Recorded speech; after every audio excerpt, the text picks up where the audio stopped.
3. Testing. Go ahead. Just hit go live. Yeah, I did. I did hit go live. It says we're live. Hello, welcome. This is Behind the Scenes, AV Rant.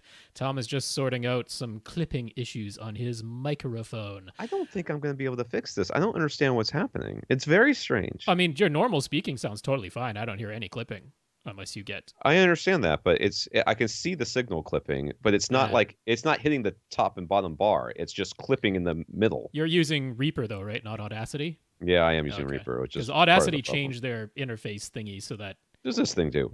I press a button. Oh, okay. No, sorry.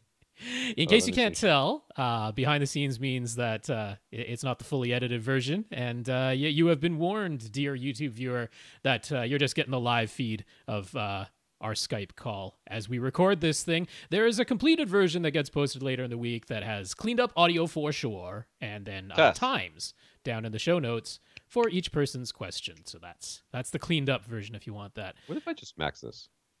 Testing 1, 2. Oh, that's not making it any better. Okay, keep going. Doing fine, Rob. You're nailing it.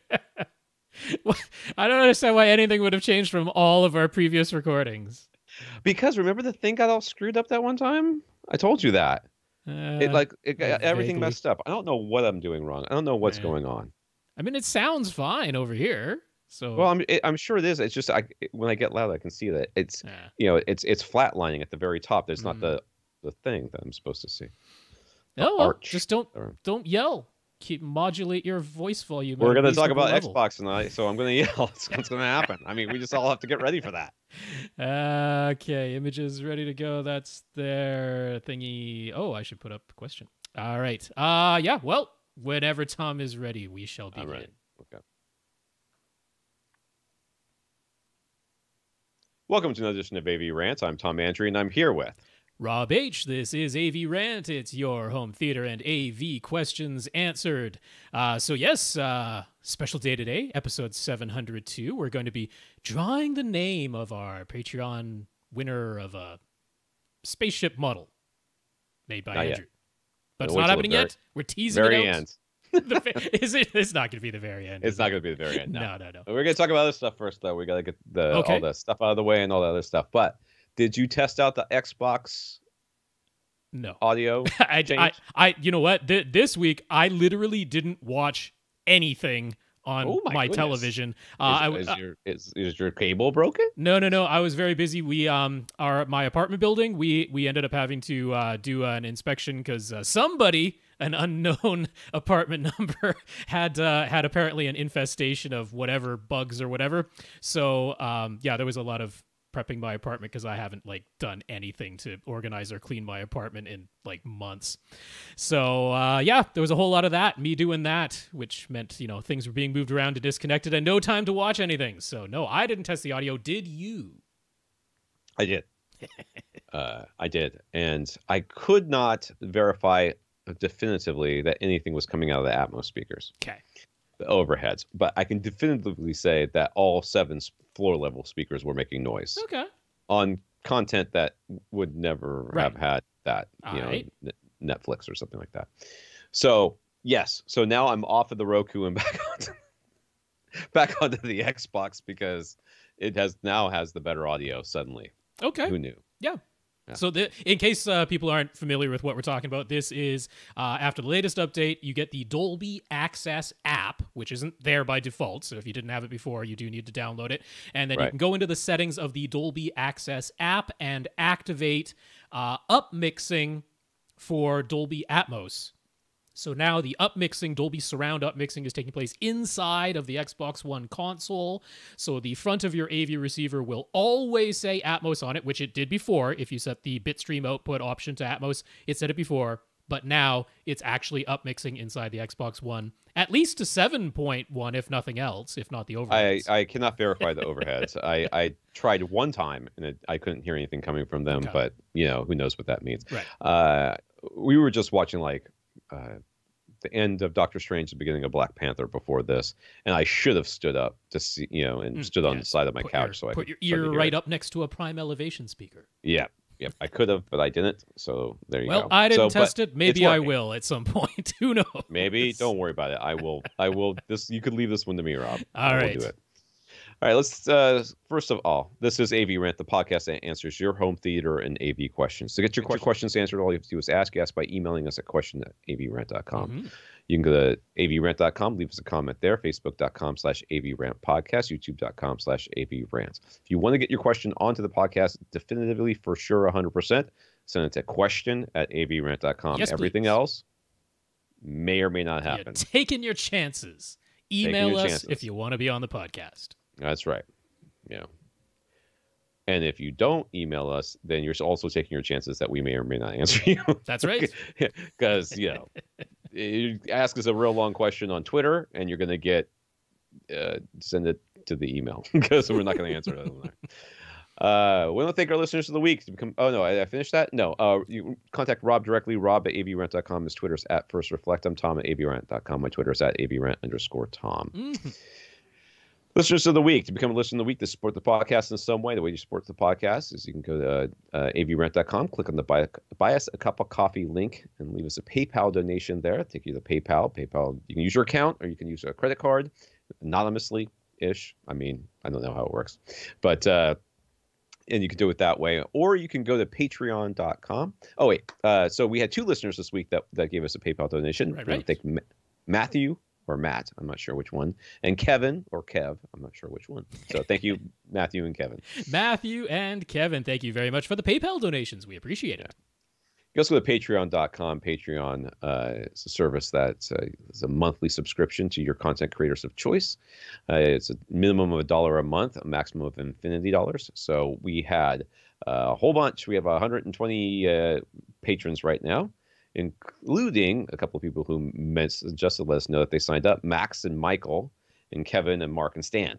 Mm-hmm. So Michael also sent us a thank you note saying he found Rob's LG OLED settings very helpful, especially the Dolby Vision section. So you're welcome, Michael. But thank you to all of our 120 patrons, and we're going to thank one of you extra in just a second when we choose your name to get a model from our listener, Andrew, right? Andrew? Is that right? That's right. The fellow. Yeah. So I'll mention again, patreon.com/AVRant podcast. If you'd like to sign up for a automatic monthly donation, a voluntary subscription. And Max, Michael, Kevin, Mark, and Stan, thank you very much for being amongst our 120 patrons at the moment. Michael, very glad that those settings were helpful to you. That's nice to hear. All right. Let's if you can't support us financially, we completely understand, especially in these particular times. So if you do have a way of supporting us, let us know what you did, and we will mention you on the podcast. So Stan let us send Acoustics know that his Sierra 2 EX purchase was thanks to us. He says Rob's comments and review about the Sierra 2 speakers convinced him to give them a go, and his listening experience lines up with what Rob said about Ascend speakers. So he's very happy with the purchase. So that is great to hear, Stan. Congrats on the purchase there, and thanks for giving us a shout-out to Ascend. And Joseph told Accessories for Less they learned about their site from us when he bought a refurbished Denon X4500H. They actually offered him a brand new X4500H at a reduced price after he dropped our name. Coincidence? I honestly have no idea. I don't really think it had anything to do with mentioning AV Rant, but Joseph, we're very glad that you did. We appreciate that, and congrats on your purchase. He still went for the refurbished one because it was still less expensive and came with like an extended warranty on it anyway, so he felt pretty confident purchasing a refurbished one, and congrats on that. All right, we also have some notes of gratitude for keeping the podcast going, even though Rob is out there working with the contaminated public, and am I ever? It is only increasing the number of people with whom I am forced to come in contact with. So they started like relaxing things around here, and the stores are full of children with no masks on. I mean, their parents normally don't have any masks on, but I really find it irksome when I see a parent with a mask on and a bunch of kids with no masks on. Like, so you love them, but they don't love you? Is that how that works? A little confused as to what message you're trying to send. You're like, go ahead, cough on my kids. I got lots. So we got some notes of gratitude from Carl, Kevin, another Kevin. So two Kevins, Sean, who has been listening since the Dina days and is enjoying the podcast evolution with Liz, and then Liz and Rob, and now our Q&A format, as well as Ben. So thank you, Carl, Kevin, Sean, and Ben. Indeed. Carl, Kevin, the other Kevin, Sean, and Ben. Thank you very much. It's really nice to receive those messages. It's encouraging, and I appreciate it very much.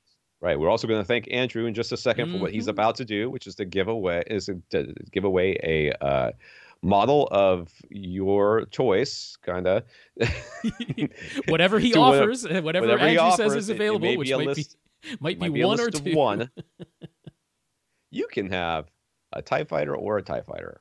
How do you feel about a TIE fighter? You got a Romulan warbird, right? I did. And I got a TIE fighter. I definitely got a TIE fighter. The last guy got an X-Wing, Our right? last winner got an X-Wing. So, yeah, you'll get something very cool. I think I got the best one, whatever. All right, so we've got 120 patrons to choose from. So Rob's going to generate a number. I have sorted them from the time that they started becoming patrons. Okay.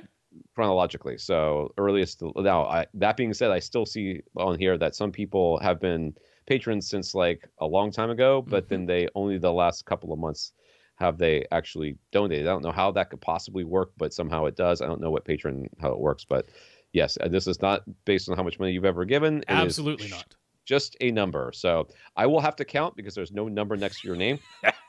And each one shows 50 people.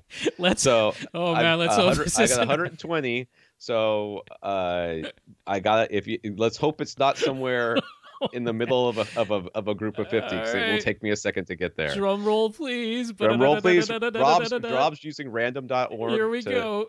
And to get the number. President. Okay. Well, it's not the worst ever. You can count from the end. It's number 89. 89. Okay, so I can go to the second page here. And you go back 21? That should work? No, I go back 89. I go back 11. 89. No, wait. That would only get you to 100.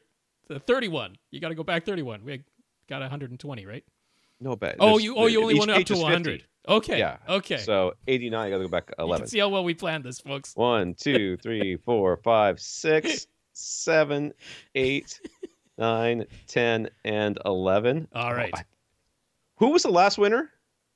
I'm forgetting now. Was it Turn Toast? It was. It was definitely. It's him again. Wait, we can't do that. We can't do that. We can't I'm do sorry, that. Turn Toast. You're not getting two. Give me another number. That'd be crazy. Okay. What are the chances of that? Well, I guess 1 in 120. Exactly. Okay. All right, everybody. You heard it here first. That was your first bullet dodged. You thought you lost, but you were going again. Rob, generate me another number. Okay, it's 26. I really wasn't expecting that at all. Oh man, it's right in the middle. Jeez, 26 isn't right. Well, it's right in the middle of the first It's right page. in the middle of a group of 50. Okay, yes, well, it is. I have to count up 26. Here we go. 1, 2, 3, 4, 5, 6. This is the worst conducted draw ever. 20. It's Turn Toast again. No, yeah, right, yeah. His name is Scott M. Okay. I don't know exactly how to identify him, but his name is Scott M. So if your name is Scott and your last initial is M, there's a very good chance that you are in a very short list of people who could be one of our winners. So Scott M, we will be contacting you very soon. Yep. I see his email address is different than what his name is. I mean, it looks like a completely different name. That should be fine. That shouldn't be a problem. So we will email you right after, or maybe during this podcast, if I get a second. Once we hear back from this Scott M. Oh wait, no, that wasn't Scott. Oh yeah, this is Scott M. Okay, yeah. So his email address actually matches. Okay, so once we hear back from Scott M, then we'll get Scott in touch with Andrew, and that you two will sort out the thing. That's right. God, I can't believe Turn Toast won twice. That is insane. That is truly insane. It wasn't even on my mind that was possible. I mean, I guess it should have been, but I truly did not even consider it. I lost it, man. That is hilarious. Well, the thing last time, if I hadn't reorganized the letter, because the list naturally comes in alphabetical, and that's how we did it last time. And that's how we did it last time. The man's lucky. No kidding. Just the lucky At least man. with us. That's nuts. Yeah. we're sorry, Matt. We can't have you in twice. That's just not fair. Oh my goodness. Okay. All right. Focus. Well, that was very exciting. I kind of feel like we should give him something too. I don't know. He wants. You got a tie. You got a X-wing. That's pretty awesome. That's what you got. All right. Oh my goodness. All right. There we go. Let's go on to the news here. Let's get back to serious podcast time. That's right, as we always are. Super serious around here at AV Rant. Super seriousness. Speaking of bugs. Guess what happens when you have an open pipe in your house for like it's months and months? It's not still open, is it? It must be. Oh, it's gone. It's all closed up now. But like the one that was cracked and open, it was allowing bugs to like live behind my kitchen. I would imagine. And I had the fumigation lady come over today. Super nice. I love her. She's so great. She came in and we were talking about it. She's like, "Oh, I'll just spray." And then, but when you get everything closed up, right before you get everything closed up, call me back and I'll come back. And she's like, "Well, I'm going to go back into where this big hole is, where I can get behind your kitchen where the plumbers were working, and I'll put some stuff back there and that'll kill everything and you'll be fine." And I heard her back there start screaming, "Oh my God, they're crawling all over me." I was like, "Oh, Jesus." And she came back and she goes, "Yeah, I'm coming back next week." And I may be coming back every week from now for a little while. Okay. She goes, "I was not prepared for that, but I am going to Instagram it. Would you like me to tag you?" I'm like, "No, do not tag me." And the roaches pick. The thing that made the fumigation lady get like excited. "Ooh, I've never seen this many. Wait." So, yeah. Not my fault. When the professional fumigator's amount of poison is insufficient. Well, she's only allowed to, when there's people inside the house, she's only allowed to spray a certain amount. She's like, "I could kill everything, but you'd have to move out for a couple of days." I'm like, "Okay, just come back next week." All right, in the news here. Yup. They're so gross. It's so gross. In the news, according to Vincent Teo from the HDTV test, Dolby determined that the Changhong, I'm not saying this stupid thing, the ultra short throw projector that was supposed to be Dolby Vision are inadequate to meet their standards for Dolby Vision. So it has been removed from those models via a firmware update. Yup. Wow. Which kind of makes me think that maybe it wasn't like fully authorized before they put it out there, that they maybe just got a hold of the code and threw it into their projector. Because once Dolby actually tested it, which was in all other instances has taken place before the product is released to the public. But yes, they're like, this is not adequate to live up to what we consider Dolby Vision standards. And so there is no longer a consumer projector available from anyone with Dolby Vision on it, at least not officially. It's not very shocking there, to be honest with you. I wasn't totally expecting that, though. A retraction of the first ever Dolby Vision projector. I doubt they clearly didn't get it authorized beforehand, and regardless of, I mean, it could be like the world's best Dolby Vision projector that's ever going to be, much less ever a ban, since it's the first one. It could be but they'd still take it away. I mean, of course they would, because it's illegal what they did. All right. So do you remember Dolby Atmos music? No, because no one does. It never really existed. But okay. Remember how up until now the only way to hear it was via Amazon Music and the Amazon Echo Studio Smart Speaker? No, because nobody does that. Well, you can finally listen to Dolby Atmos music using an an AV receiver and a full speaker system, or an Atmos soundbar, or even via the TV that decodes Atmos internally, if you're so inclined. Tidal Dolby Music. Oh God. Tidal Dolby Atmos music now works on Apple TV 4K, Amazon Fire TV devices, the models that support Atmos, and Android TV, although for the NVIDIA Shield, it only works on the newest models that came out in 2019. Does that mean it works on the Xbox? Because is that Android, and that's not Android? No, that is not Android. That's Windows underneath. Microsoft. It's of course, the special version of Windows. My brain did not work for a second there. You'll need the Tidal Hi-Fi subscription, which is $20 a month. Tidal will default to Atmos if the track you're listening to isn't available in Atmos, and you're using Atmos-capable hardware. I will say that I don't know what the Tidal app is like, but I downloaded the TED Talk app on the Xbox One. That is very different. It is. I know. but I've never really had a problem with any apps on the Xbox One until I downloaded the TED Talk one, and I was like, who created this? Because they need to give a TED Talk on how bad this thing is. I've never had something crash so many times. So, but it was on the Windows machine, so you can do. Well, but okay. Regardless, I'm interested to see this. I won't be paying $20 a month to try it out, and I don't believe that the 7-day free trial that Tidal offers is the full hi-fi version, because they have a tiered subscription model of various prices, and I believe the free version is not the highest version as far as the trial goes. So yeah, I probably won't be doing this, although I do have hardware, especially the Apple TV 4K, and I have one of the newest 2019 NVIDIA Shields, but I also don't know what the availability is in Canada, if that's any different than the US. But anyway, some folks were asking about this previous. They're like, I'd like to give this a try, but it seems like the only piece of hardware I can use to actually play this is Amazon's Echo Studio smart speaker, and that doesn't really seem like a full-fat Atmos setup. So now there's a way via Tidal. That's cool. That is a thing that exists that I will never, ever experience. I don't know what Tidal's Atmos Music library is like compared to Amazon's. I know that Amazon was, for a long time, claiming that they had the largest Atmos Music library, and I believe them, but I don't know how large Tidal's is at this point. Okay. Sorry. I was doing some things. LG's OLED factory in China is finally up and running after several previous delays. They're producing the new 48-inch size, with the first units expected to be delivered to stores by the end of June. So that's it. That's good news. Glad that they got that up and functioning. And yeah, the 48-inch size is something quite a few people have been looking forward to.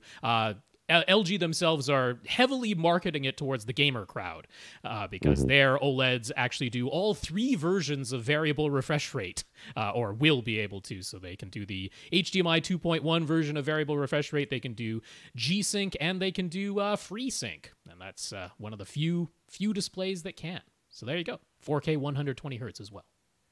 Okay. I just was getting that guy's name into an email before. I have this app thing that closes windows. I had to put on all my computers because my family thinks that closing a tab is akin to killing something, and they're afraid that the angels will not get their wings or something. So I had to get a thing. But I wanted to make sure that we got that name down. Yes. Some comments here. Elongo just wanted to say thanks for simplifying his outdoor speaker plans. He will go with Paradigm Rock speakers that we suggested, and don't worry, and he won't worry about an outdoor subwoofer. Which is right. Good update. Thank you, Elongo. Max, wrote back to say thank you for simplifying his plans for his attic theater. We said a door should be his #1 priority, and his wife agrees. It's like the first time that's ever happened. The wife finally agrees with us. That's awesome. We like your wife. Put her on, man. Stop talking to us.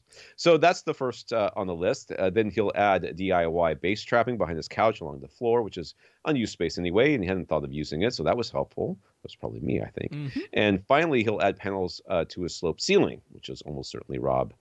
In answer to some of our questions, his upward-firing Atmos speakers do seem to add some height effects, but it's indistinct and amorphous, which is pretty good description of Atmos in general, honestly. So yeah, so he also has his doubts that the sound is genuinely reflecting him. And we commented on the cool-looking lamp on his left wall that was made by his grandpa. So Max appreciated the sentiment. It's still a cool-looking lamp. Yes. I like that thing. Hasn't changed since the last time you saw it. Well, I know, but I forgot about it, and I looked at it and went, oh my God, it's cool. It is. Yes. Yep. It looks like you know what it looks like? It looks like if you put a sword on the hilt of Excalibur. Okay. You know what I mean? And the rock is the tabletop thing. It just goes straight through the middle of it. That's a cool lamp, man. All right, Andrew. So Andrew was a fellow who mentioned that it costs about $12,000 to finish his room using DIY soundproofing construction when Aras was asking about a ballpark figure for his budget. By the way, Aras is the correct pronunciation. Oh, okay. And we have convinced him not to spend thousands on an amp just because it looks pretty. He doesn't want Tom's ghost haunting his theater room, even though that cracked him up. Okay, yeah, whatever. Yes, that was the RS was thinking about buying an amp because it was Macintosh and pretty. That's right. But back to Andrew's comment. And back to Andrew here. Having gone through the entire process, Andrew wanted to share his advice, which is to resign yourself to losing some floor space and height in order to greatly simplify the actual construction and end up with better results. Just Just build the framing and cross brace. All of it is Andrew's advice. Again, having gone through it, trying to save inches by worrying about sound clips or other more complicated decoupling methods greatly increases the cost and especially the time involved. Simply putting up decoupled framing is so much cheaper, easier, and faster. And with simple cross bracing and a tight drywall nailing schedule, you get much better rigidity, which Andrew now feels is much more important, a much more important consideration than is usually mentioned. Insulate everything. It's relatively cheap, so just do it. Don't leave any gaps. Pay the extra for proper solid core door. I am totally doing that, by the way. I actually talked to my wife about that just the other day. Because we were having a contractor come in to do work to fix everything that's the plumbers broke. So I was like, dude, if we get a solid core door here, I can't promise it's going to make a huge difference, but it might. I think make it'll a make difference. some. I think it will make some. Like, so I agree. So the solid core door. Andrew considers that a must-have now that he's done it, and really pay attention to sealing around every outlet and necessary opening. Make sure you hang your first layer of drywall horizontally, as that allows you to have access to all the places that need to be sealed with putty pads and expanding foam. Speaking of which, while really well-designed and constructed backer boxes for can lights and in-ceiling speakers can definitely work, don't do it unless you absolutely have to. Again, it's the cost and time involved. Surface mounting everything you can saves a ton on both. And when it comes to the floor, a well-secured subfloor of OSB over the dimpled plastic sublayer that Rob has often mentioned is the way to go. So Andrew hopes his experience might help some others to realize the value of simplifying the actual construction. We all start with ideas of maximizing floor space and ceiling height inside the room, but unless time and money are no object, you quickly discover that a few extra inches cost you a lot of both. So there you go. Yeah, that's really good advice. I really appreciate all of that. We do tend to sometimes get into the details of, sound clips and hat channels or resilient channels, or now some of these new things from like ISO Store, some alternatives to sound clips. But I completely agree. If you have the investment of time to give and you're going to be dedicated to installing everything absolutely correctly, because getting everything like aligned, level, plumb, it's not dead simple. The stuff that you are using for construction is not always perfectly level and plumb when you buy from the store, and adjusting all of that. So yeah, the time involved is significant. And I think what he says makes a ton of sense, which is like building stick framing fast and cheap. And yeah, it might not save you every available possible conceivable inch, but the time and money well worth it. So yeah, he's gone through it. I really appreciate what he said there. So Carl wants to note for me that the Roku Premiere can pass through Dolby Atmos, but the only Roku apps that support right now are Vudu and Amazon Prime Video. Okay, so I must be doing something wrong, because the first thing I did was like I read that Amazon Prime worked. Okay. So I went and started watching the first season of Jack Ryan. Which is like the only thing I'm sure actually has Atmos on Amazon. And Prime. It wasn't Atmos when it came out. So I went into like all the settings, and nowhere in the settings does it say anything about Atmos. And I make sure to update everything, so I know it's all updated. Yeah.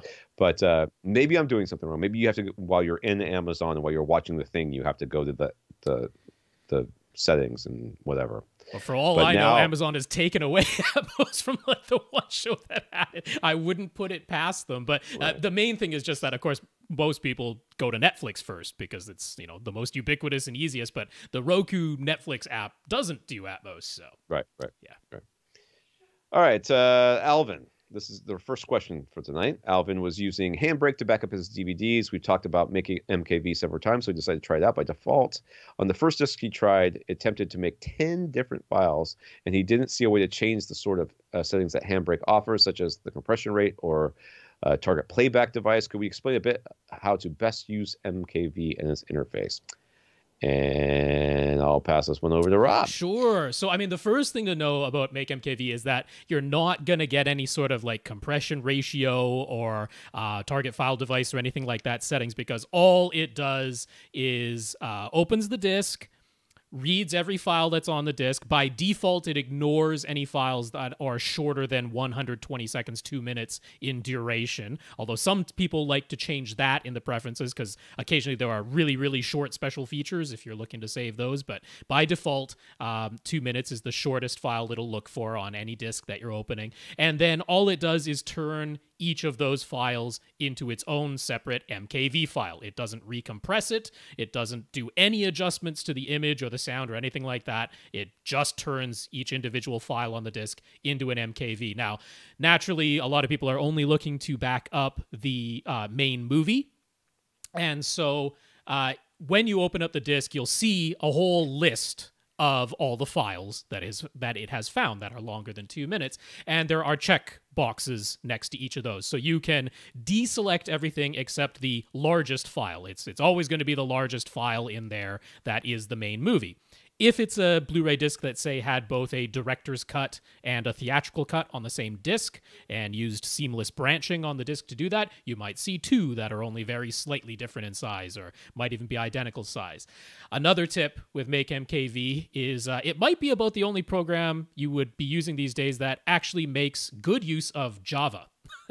Because most of us don't have Java installed on our computers anymore. But if you do, there are some discs out there where, to combat piracy, what the studios did is create essentially dozens, sometimes hundreds of dummy files, all of which look to have the same size as the main movie feature. And you're like, Marvel, I'm not Marvel, Disney does that like crazy.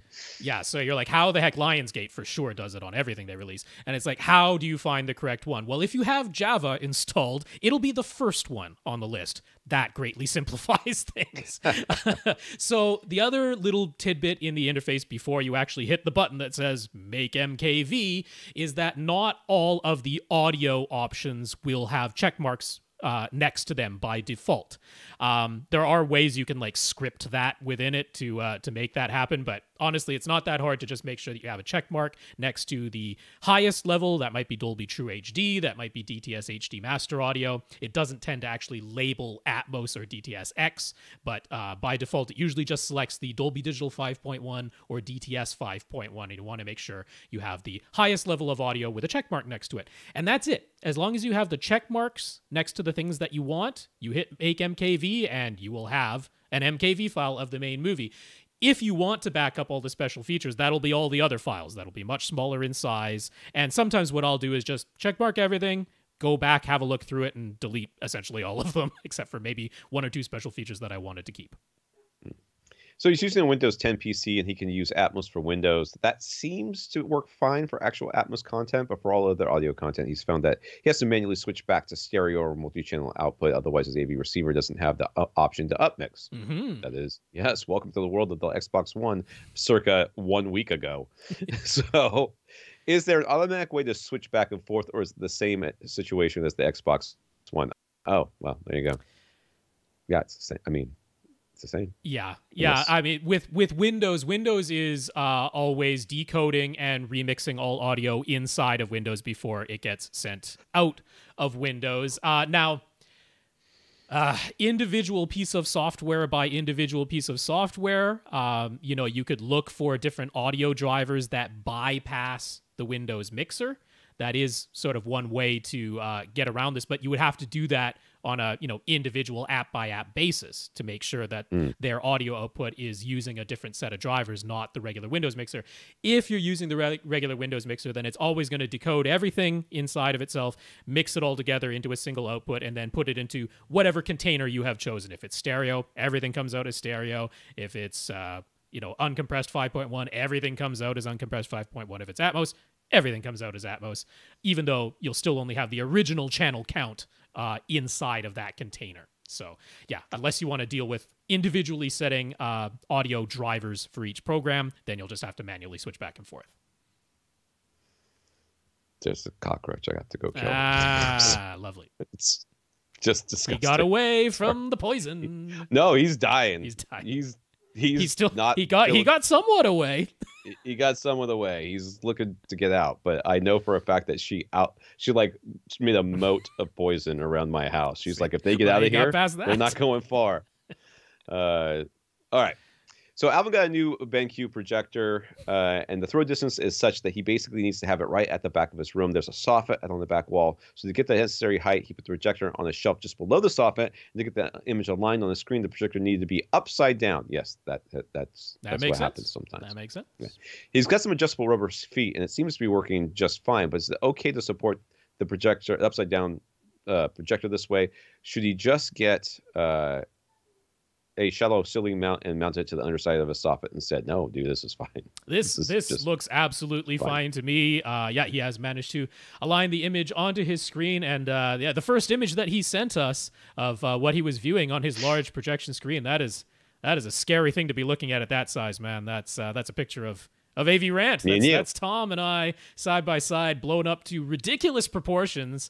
Yes, he has a much more pleasing. The lip sync must be just driving them nuts. A much more pleasing image of some Avengers in the other image he sent. But the projector itself, yeah, I mean, he's got the feet positioned towards the edges. I might question a little bit if you had the feet like in the middle of because it's just a plastic top. I don't know what the support structure is like inside, but he's got them, positioned towards the edges where there should be plenty of plastic to hold the weight. It is not a heavy projector by any means, and I see no problem with this.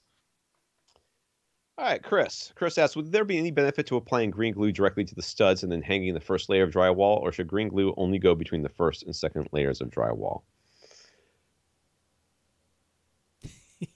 I'm trying to think I can't think of what the benefit would be, since you're going to be drilling directly into the structure anyways. Well, I think there's two thoughts going on here. First of all, would having some kind of damping in between the studs and the first layer of drywall do anything? And the answer really there is no, effectively not, because with that first layer of drywall screwed directly into those studs, you've more or less short-circuited any sort of damping that would be taking place there. And really, what we want to damp is the sandwich of the two layers of drywall. In between those two layers of drywall, we want the green glue. That's creating your damped layer sandwich. They call it constrained layer damping. And the whole idea is that the vibrations of the first layer of drywall will have a much more difficult time getting transmitted to the second layer of drywall. And that whole sandwich then is a damped layer of material. So that's really where it's your benefit. Now, the other aspect is that sometimes you hear about applying glue to the studs before you apply your drywall, and that's typically when you're going to be using nails to hold the drywall onto the studs, which is very common. Most professional drywallers use nails, not screws, because it is much, much faster for them to be able to just nail in the drywall. And if you want to make sure that you basically never have a popped nail, and it's highly unlikely that you're ever going to have a popped nail, or that you're going to see the head of the nail through the the tape, the drywall tape that's applied into the seams, then you sometimes apply glue to the stud to prevent nail pops. But that's really what that is for, and it wouldn't be the green glue type. So really no need to do that. That's additional cost and time that you don't really need to do. And yeah, that would be it. Green glue in between the two layers of drywall. Tom has not returned from his odyssey to kill a cockroach yet, so I will say that Carl R. is the next person up. Tom is sitting back down. I've just introduced Carl R., but not read his question. Sorry, I didn't find it. Got away. So I had to go get a shoe. By the time I got back, he was gone. So that's terrifying. He's so fully agonizing pain. Carl, not Carl. I hope you're not in agonizing pain, Carl. Phrasing. Jeez, phrasing. Jeez. Are we still doing phrasing? Some businesses and tech analysts have started suggesting that with movie theater chains struggling and even filing for bankruptcy, that it might be the giant tech companies like Amazon and Apple that will swoop in and acquire them. What do we think of that possibility? I think Jeff Bezos buys all kinds of crap. So, yes.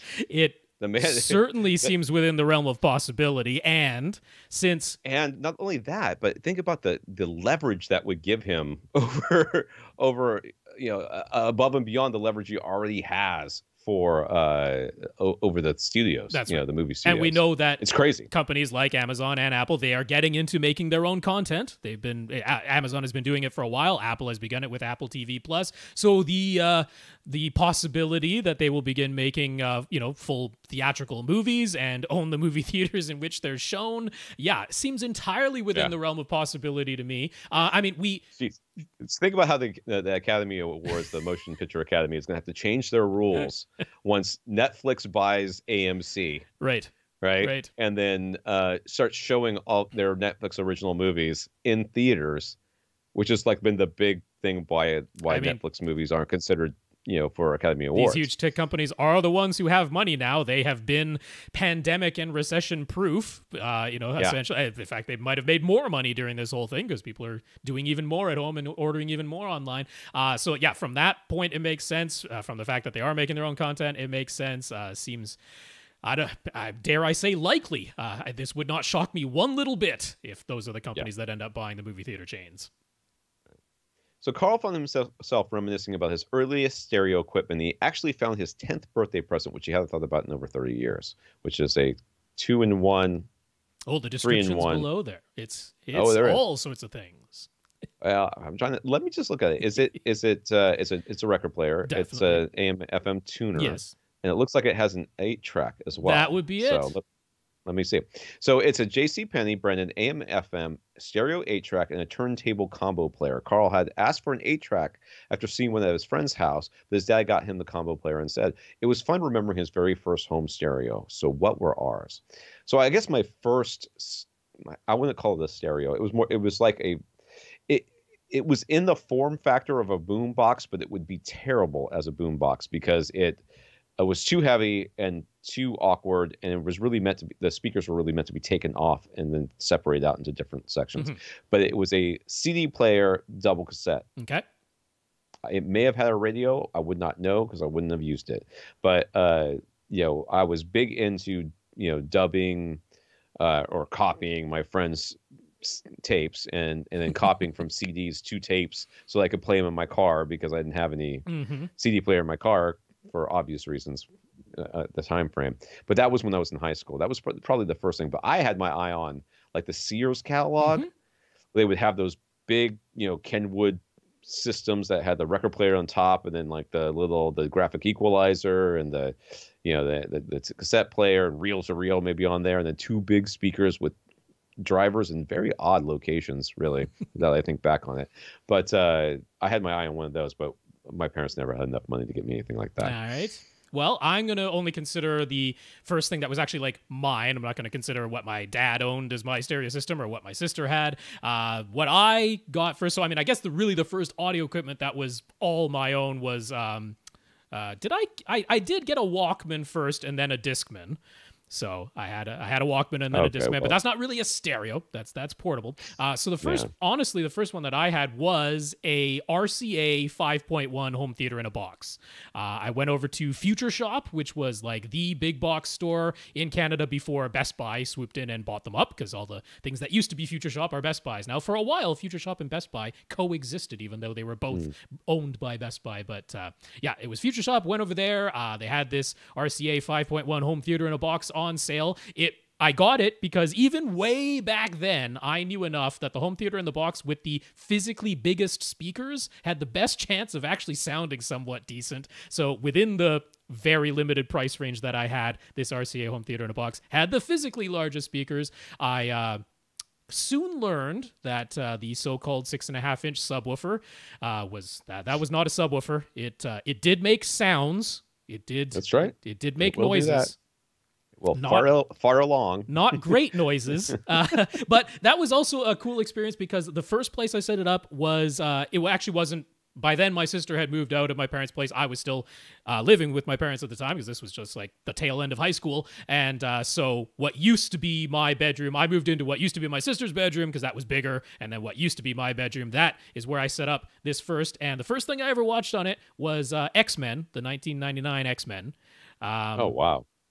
Yeah, and that scene at the beginning with the rain coming down. Now, because this was set up in a bedroom and it was really close, it was a 1-seat theater setup. Like my mom commented, like she's like, "That rain is so convincing. Like you felt like you were getting wet." We moved that 5.1 system out to the living room, and the effect was not the same. Right. So I quickly began learning about room acoustics from that experience. So yeah, that was mine. There you go, Matt. Matt has been using a 55-inch LG LH90 for the past 10 years. Rob had one of those, right? I still have it. I can't bring myself to sell it because I know nobody besides me will appreciate it, but Matt does. So thank you, Matt, for being an LH90 owner. Why? Why do you appreciate it? Why won't anybody else? Is it 3D? Is that the problem? It actually isn't 3D. It was one of the first full array local dimming LCDs. Certainly, I think it was the first that LG ever made. They did a really good job on it, and then for years afterward, nothing equaled it until like more recent full array local dimming. So yeah, I just can't bring myself to part with it, even though I really don't use it anymore. All right. So he's sitting 9 feet away, and there's really no option to move the seats or the TV location. It's an open concept space with no real light control, so a projection setup isn't feasible either, even though he loved the huge screen size. His budget is around $2,000, so he's thinking the 75-inch LCD makes the most sense. He'd love to get OLED, but it's a size versus price situation. Mm-hmm. Most of his friends have lower priced LCDs, and he hasn't been impressed. Even compared to his 10-year-old 1080p LH90, he sees a lot of dirty screen effect and uneven backlighting on his friends' TVs. Mm-hmm. So what should he get? Vizio's 2020 lineup seems to have been delayed. Is the 2019 Vizio P Quantum X the way to go? I mean, LCD. So OLED's definitely out, right? Because I mean, if he wanted the 77-inch size, you can find them for about $4,000 now, which is double his budget. It's way out of his budget. I mean, I'm just saying when they came out, they were $10,000. So within the span of not quite 3 years now, they've come down to $4,000. So that has been a price drop. But yeah, it's certainly not at the $2,000 price point. A 65-inch, you could get an OLED for $2,000, 65-inch, but 9 feet away, that's it's not going to look big. It's going to look bigger than your 55-inch, but it's not going to be like a cinematic experience. I have to agree with you. And it's not as though there aren't any 75-inch LCDs that are really, really good looking. Now, the Vizio P Quantum X, its big claim to fame is that it has a lot of local zooming zones. I think second only to, at this time, like there used to be Sony's Z9D, but that was 1 year that they made that, and then Samsung's Q90 series. So other than those, the P Quantum X has about the most local dimming zones, and that's really its claim to fame. But you mentioned dirty screen effect, and if there's one thing that the Vizios suffer from, it's some dirty screen effect and some banding too. A very visible banding, like in the bright images, you can see some vertical and sometimes horizontal bands. And if that type of artifact really bothers you, it's tough for me to say that the Vizio P Quantum X is the way to go, despite its good local dimming. The one I would really point you to is actually going back like a couple of years now, but you can still get Sony's X900F. All right, we're up to the H now. We went through there was a 950G, and now there's a 900H and a 950H. But honestly, the X900F, because it's less expensive, it's $1,800 for the 75-inch over at Best Buy right now, so within your budget for the size you want. And that year, for whatever reason, they had good panels, which, look, all LCDs can have a little bit of dirty screen effect. You can't get rid of it entirely, but it was minimal, and it had a good local dimming backlight system on that X900F. So that's actually the one I'll point you to. The subsequent years with the G and the H, they've put in their wide angle filter thingy to try and make the viewing angles wider, and that has decreased the contrast and made things like dirty screen effect worse. So that's why I favor the 900F, because you can still get it. All right.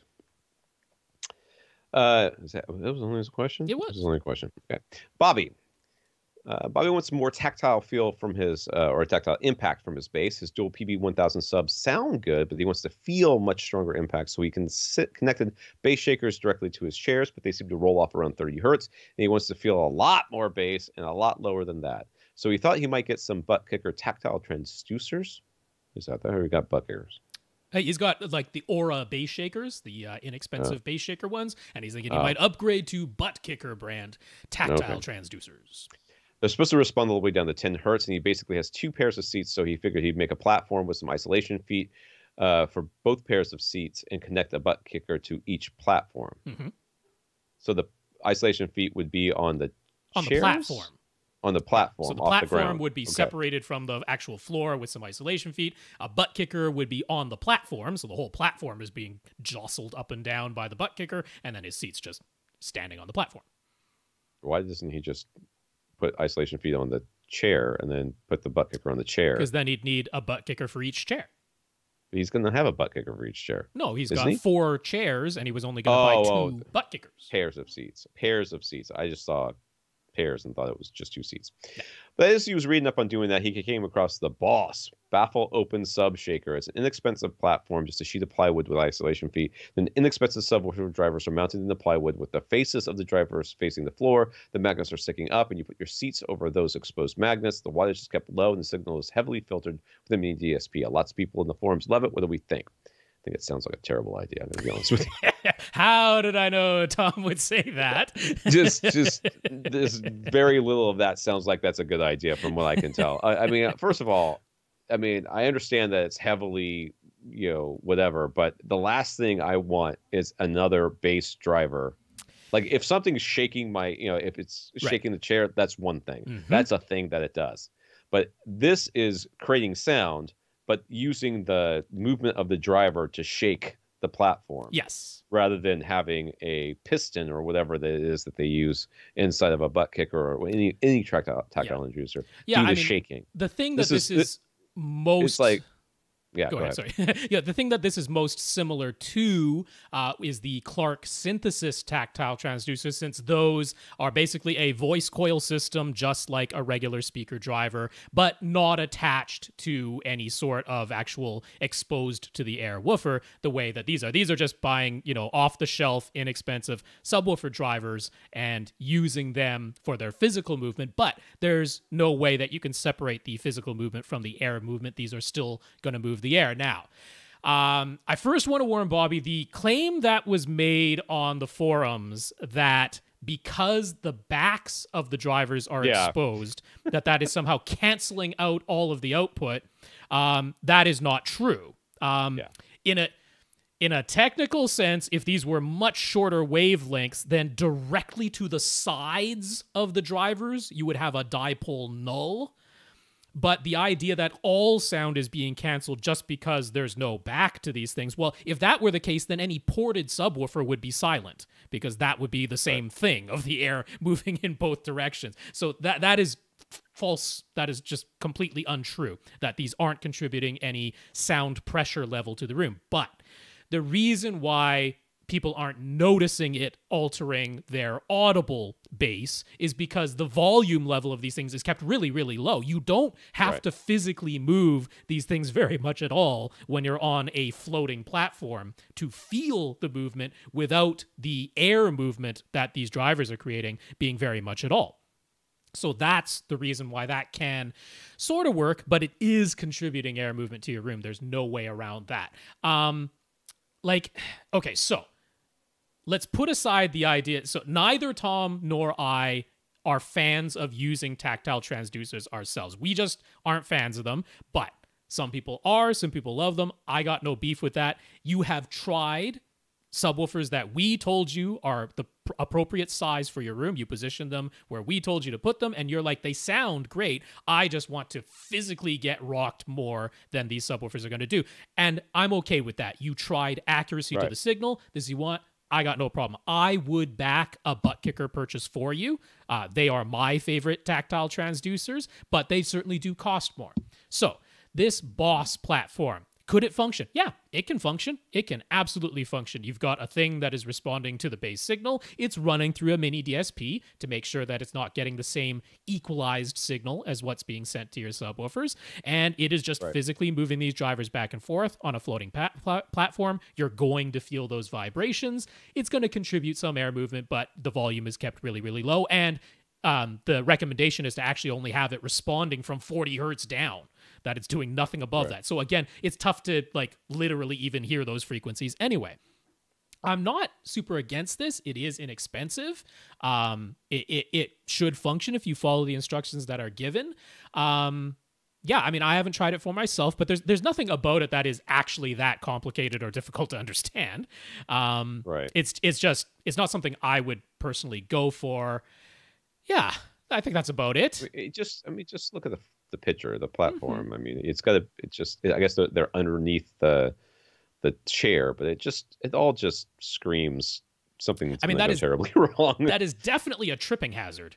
Yeah, well, I don't have the it's pictures under the chair. Yeah, no, but Yeah, I mean, just you've got the floor and then this little step of this platform that's hovering off the ground, and typically people cover that with carpet afterwards. I'm just showing the unfinished version so you can really see the drivers and platform if you're looking at the pictures on YouTube.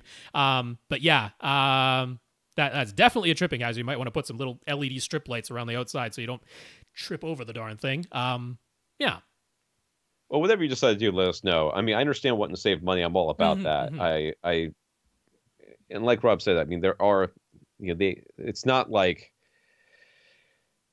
even though what they're saying about how, the position of the drivers and how it's sound, how it cancels out sound or whatever, even their indication that is wrong. The fact that the volume is so low it's probably okay.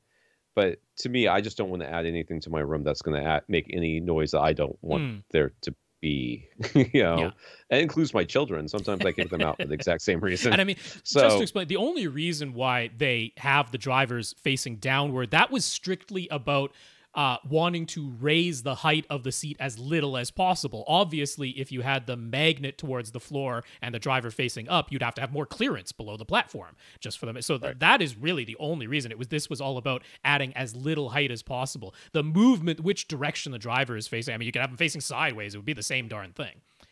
Right. I mean, and if you actually made a normal size platform, you could have them recessed into the platform. If you had put a grill, a rear row grill riser. over the top. Yeah. All right, Alfonso. Alfonso is using a pair of Klipsch reference Premier RP160M bookshelf speakers as front, left, and right. These were the first generation of the reference Premier series, and it's the 6.5 bookshelf model. He's been stuck with his BIC Center that he's had for 7 years. BIC is what does that BIC stands for? I don't remember. Do we know? Does it have it? I can't remember offhand anymore. I can't either. I used to know. Anyways, it's a company, very affordable, very entry-level speakers. Nothing wrong with them. Often recommended when you're like on a serious budget and you just want to try. It's like it's equivalent of a home theater in a box, maybe a little bit better than the home theater box, depending on which of the big America ones you get.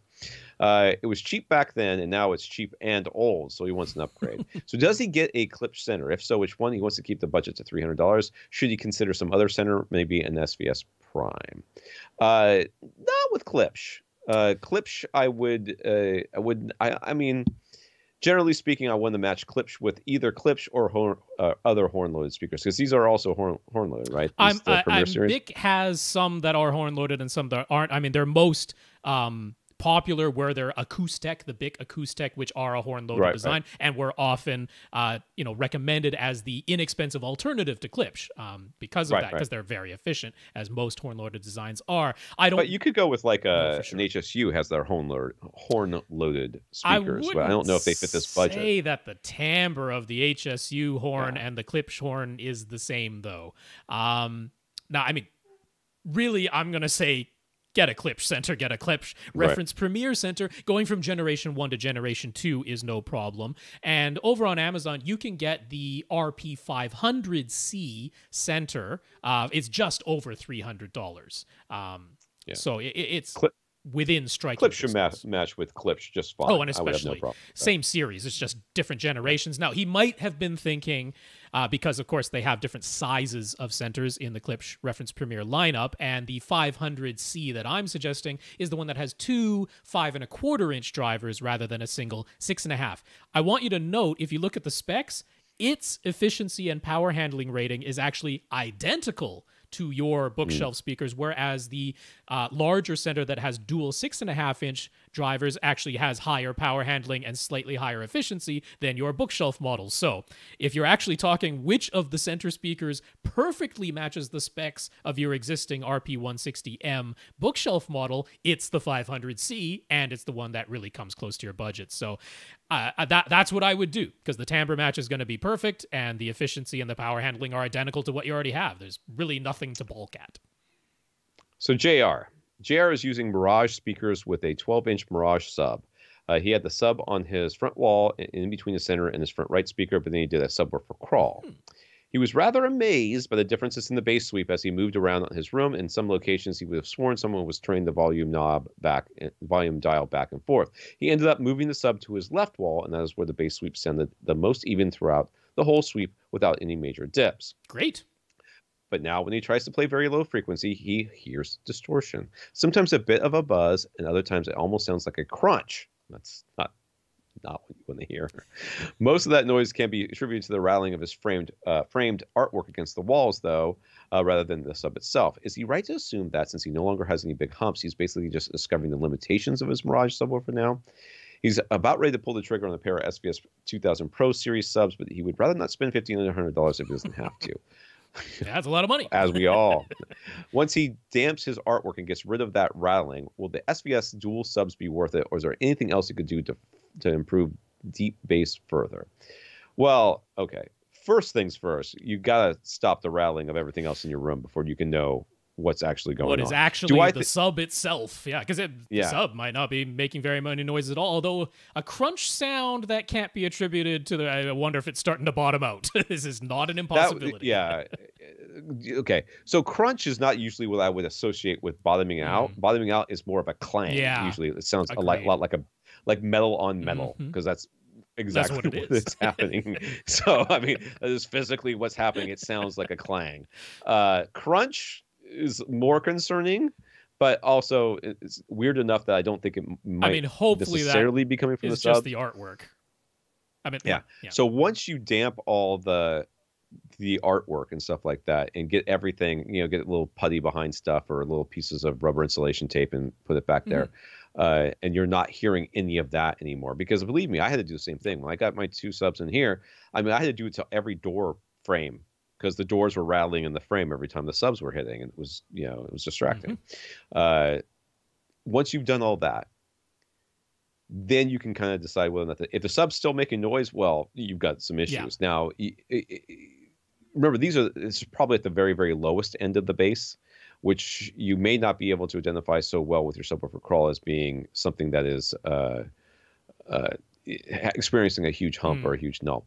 It could also be that because you have more even bass and you're able to get the volume more even across all these frequency ranges, you're able to turn the subwoofer a lot higher. If you think about this, if you had like a 10 dB hump someplace that you weren't able to really knock down because of what was going on in the room, then the subwoofer would, the receiver would say, well, this is as loud as this thing can go, because if you go any louder than this, everything's going to sound way too loud, at least during this one little section right here that's going to be so loud that you risk damaging the sub and everything else. But now that it's all kind of even, it can raise the overall level. So now the sub at the very lowest end, or maybe not even the lowest end, the sub somewhere is now not being able to keep up with what the demands of your room are, because that's what it really comes down to. It comes down to your room. When you're trying to fill this room with bass, and before, I'm just going to make up a thing. At 75 hertz, you had a 10 dB hump, and at 75 hertz, you can absolutely fill this room up with bass,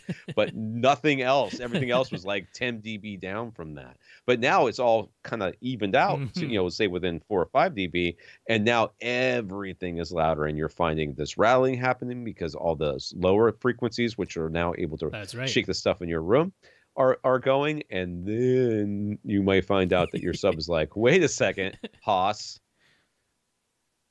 I can't do that. Well, we know this sub can't play linearly down to 20 hertz. It's just not within its capabilities. And hey, nothing against that. That's most subs until modern times and over $500. So no knocking it there. What I would say, something that you can do for free is fold up a blanket and put it underneath your existing sub to see if having some additional damping below your sub to give it more physical separation, something squishy beneath the sub. He does have carpeting, so it's not as though he has zero damping whatsoever, but I don't know. It's hard to see if there's anything below his sub. I don't think he has a damping pad, a subdued, or isolation feed or something like that. So fold up a blanket is good enough to give it a trial and see if having some additional damping below your sub helps with any further rattles or noises or things like that. It certainly might.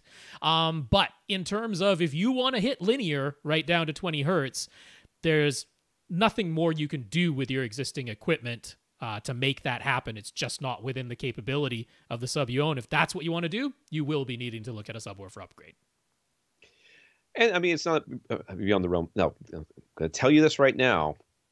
It's not outside of, I think, a good idea to just buy one SVS sub right now. Start with one. Yeah.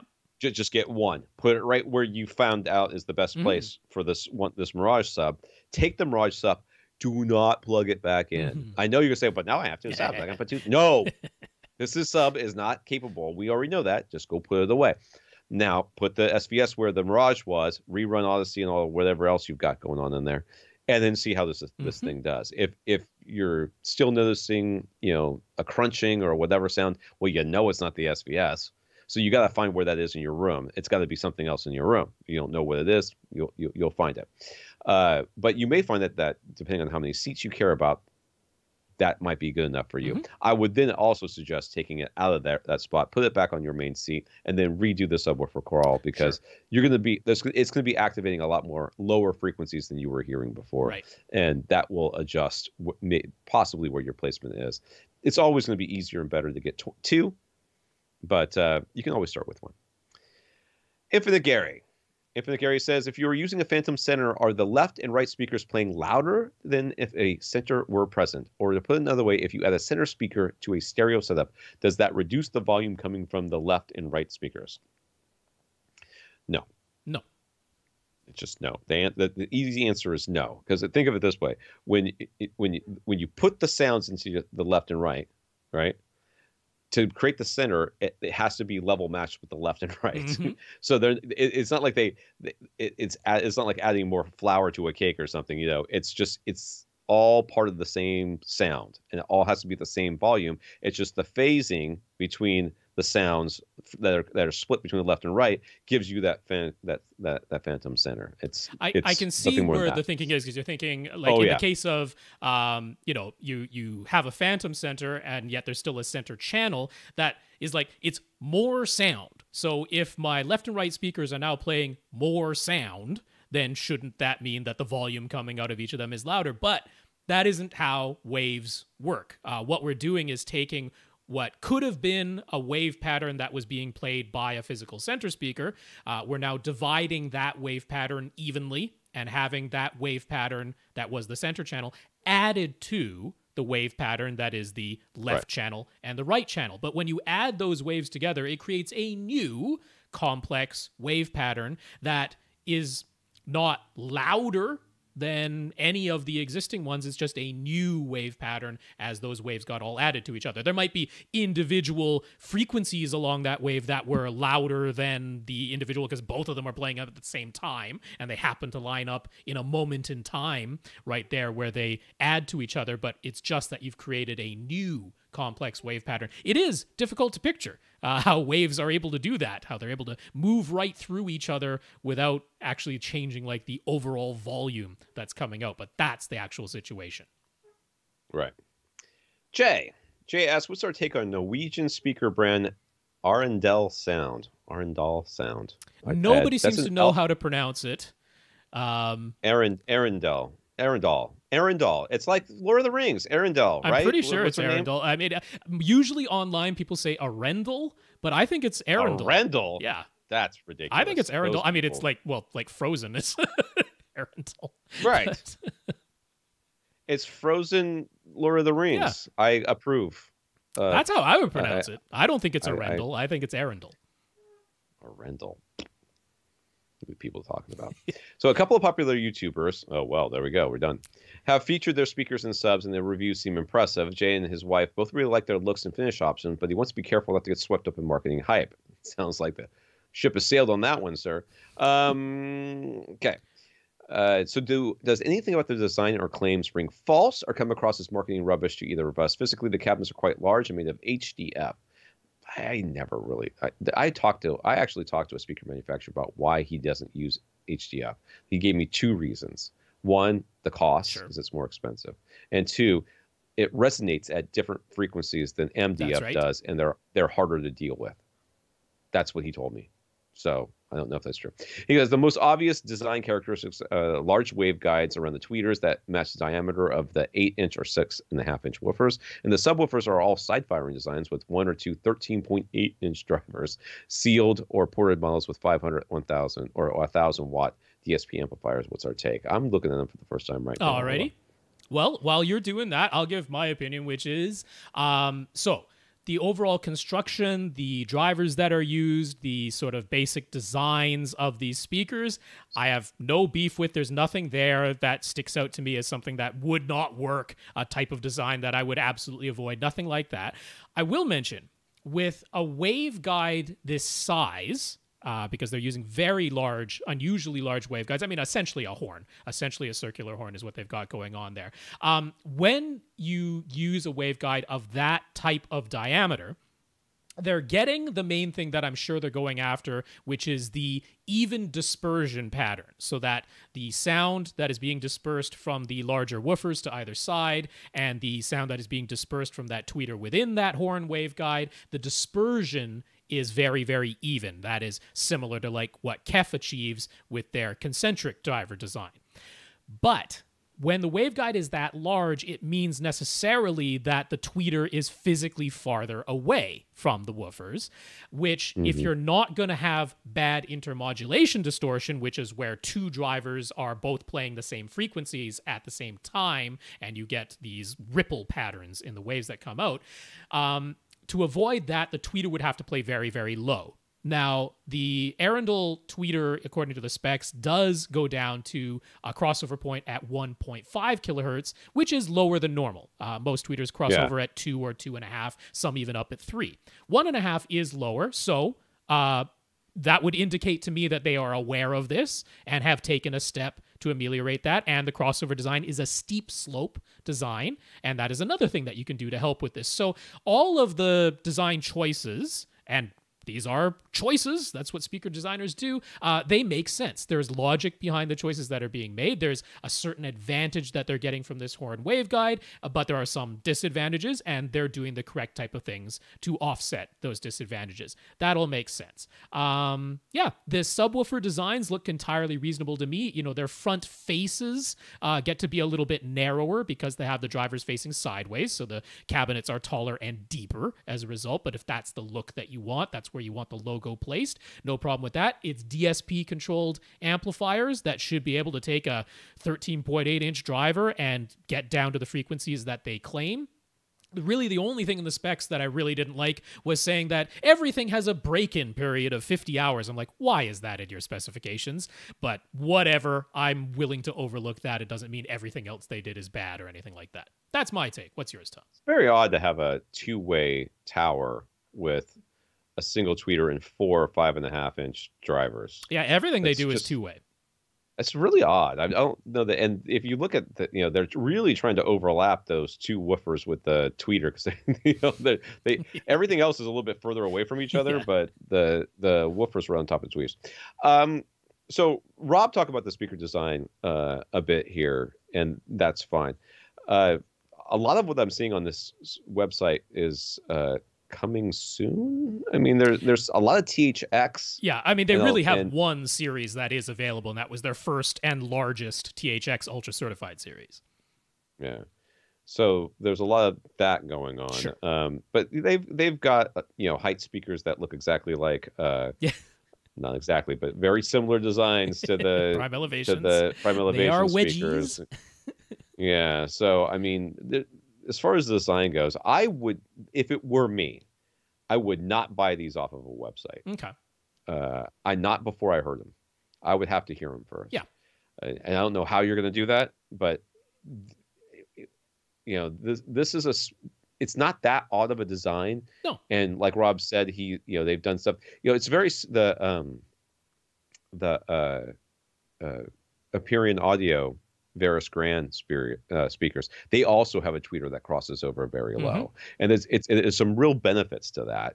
So I've got very little problems with those, but I would want to hear these in person first. It's just enough questions in my mind before I would be able to just look at them and go, yeah, that looks good.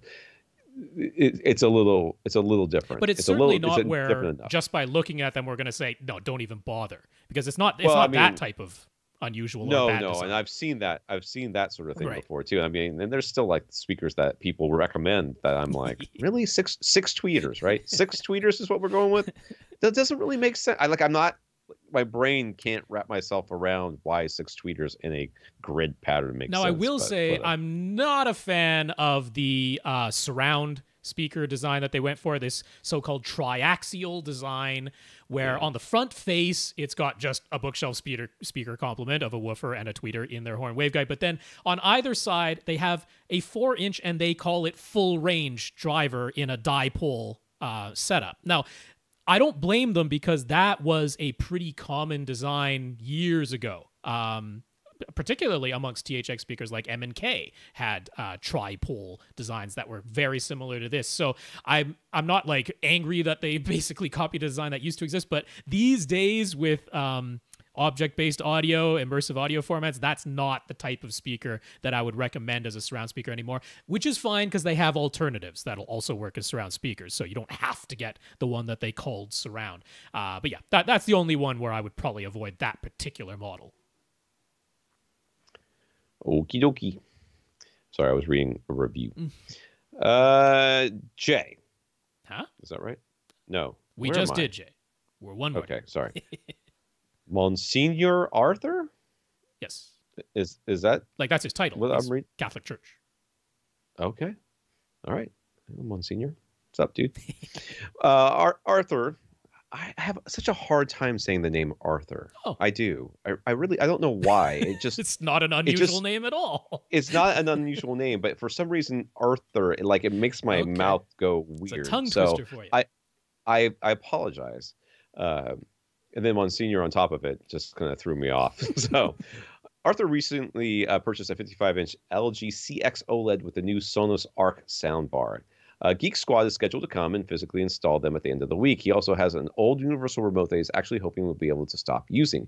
But if he still needs it, Geek Squad will need to reprogram it for him. His current sources are an Apple TV, a Sony Blu-ray player, and a Cox cable DVR. The TV is going above a fireplace, and all of the components are in a side cabinet with a door that hides them from view. His existing sound system are all in-ceiling speakers driven by a Pioneer Elite receiver. It's never been great. He is hoping to bypass all of that and just use the Sonos Arc soundbar now. So will it be possible to just use the new OLED and Sonos Arc with all 3 of his sources and control all of it with just the OLED's remote? He wants to know enough ahead of time to be able to tell Geek Squad what he wants done to make sure it is connected and working the way it should. Now, I hear what you're saying about how things weren't sounding good before, and I'm hoping that a soundbar will sound better. There's every possibility, because all the speakers being in the ceiling, that could easily have been all of your problems, just that. Yeah, that could have been a lot of it. So I'm hoping that this will actually solve your problem. Now, Sonos is... Now, I don't have much experience with Sonos, so I apologize in advance. This is their brand new one. This is the first one they have that does Atmos, is the Sonos Arc. Right. So Sonos, I thought, was pretty good about working with other remotes. Am I wrong about that, Rob? No, I mean... So what you need to be able to control of the sound bar once it's set up is really just power on, power off, and volume. And you will definitely be able to do that. You'll be able to do that through HDMI CEC, which is actually, this is the type of instance where I'm going to say that's probably what you want to use in this case. What you need to know about how Geek Squad should physically connect all of this.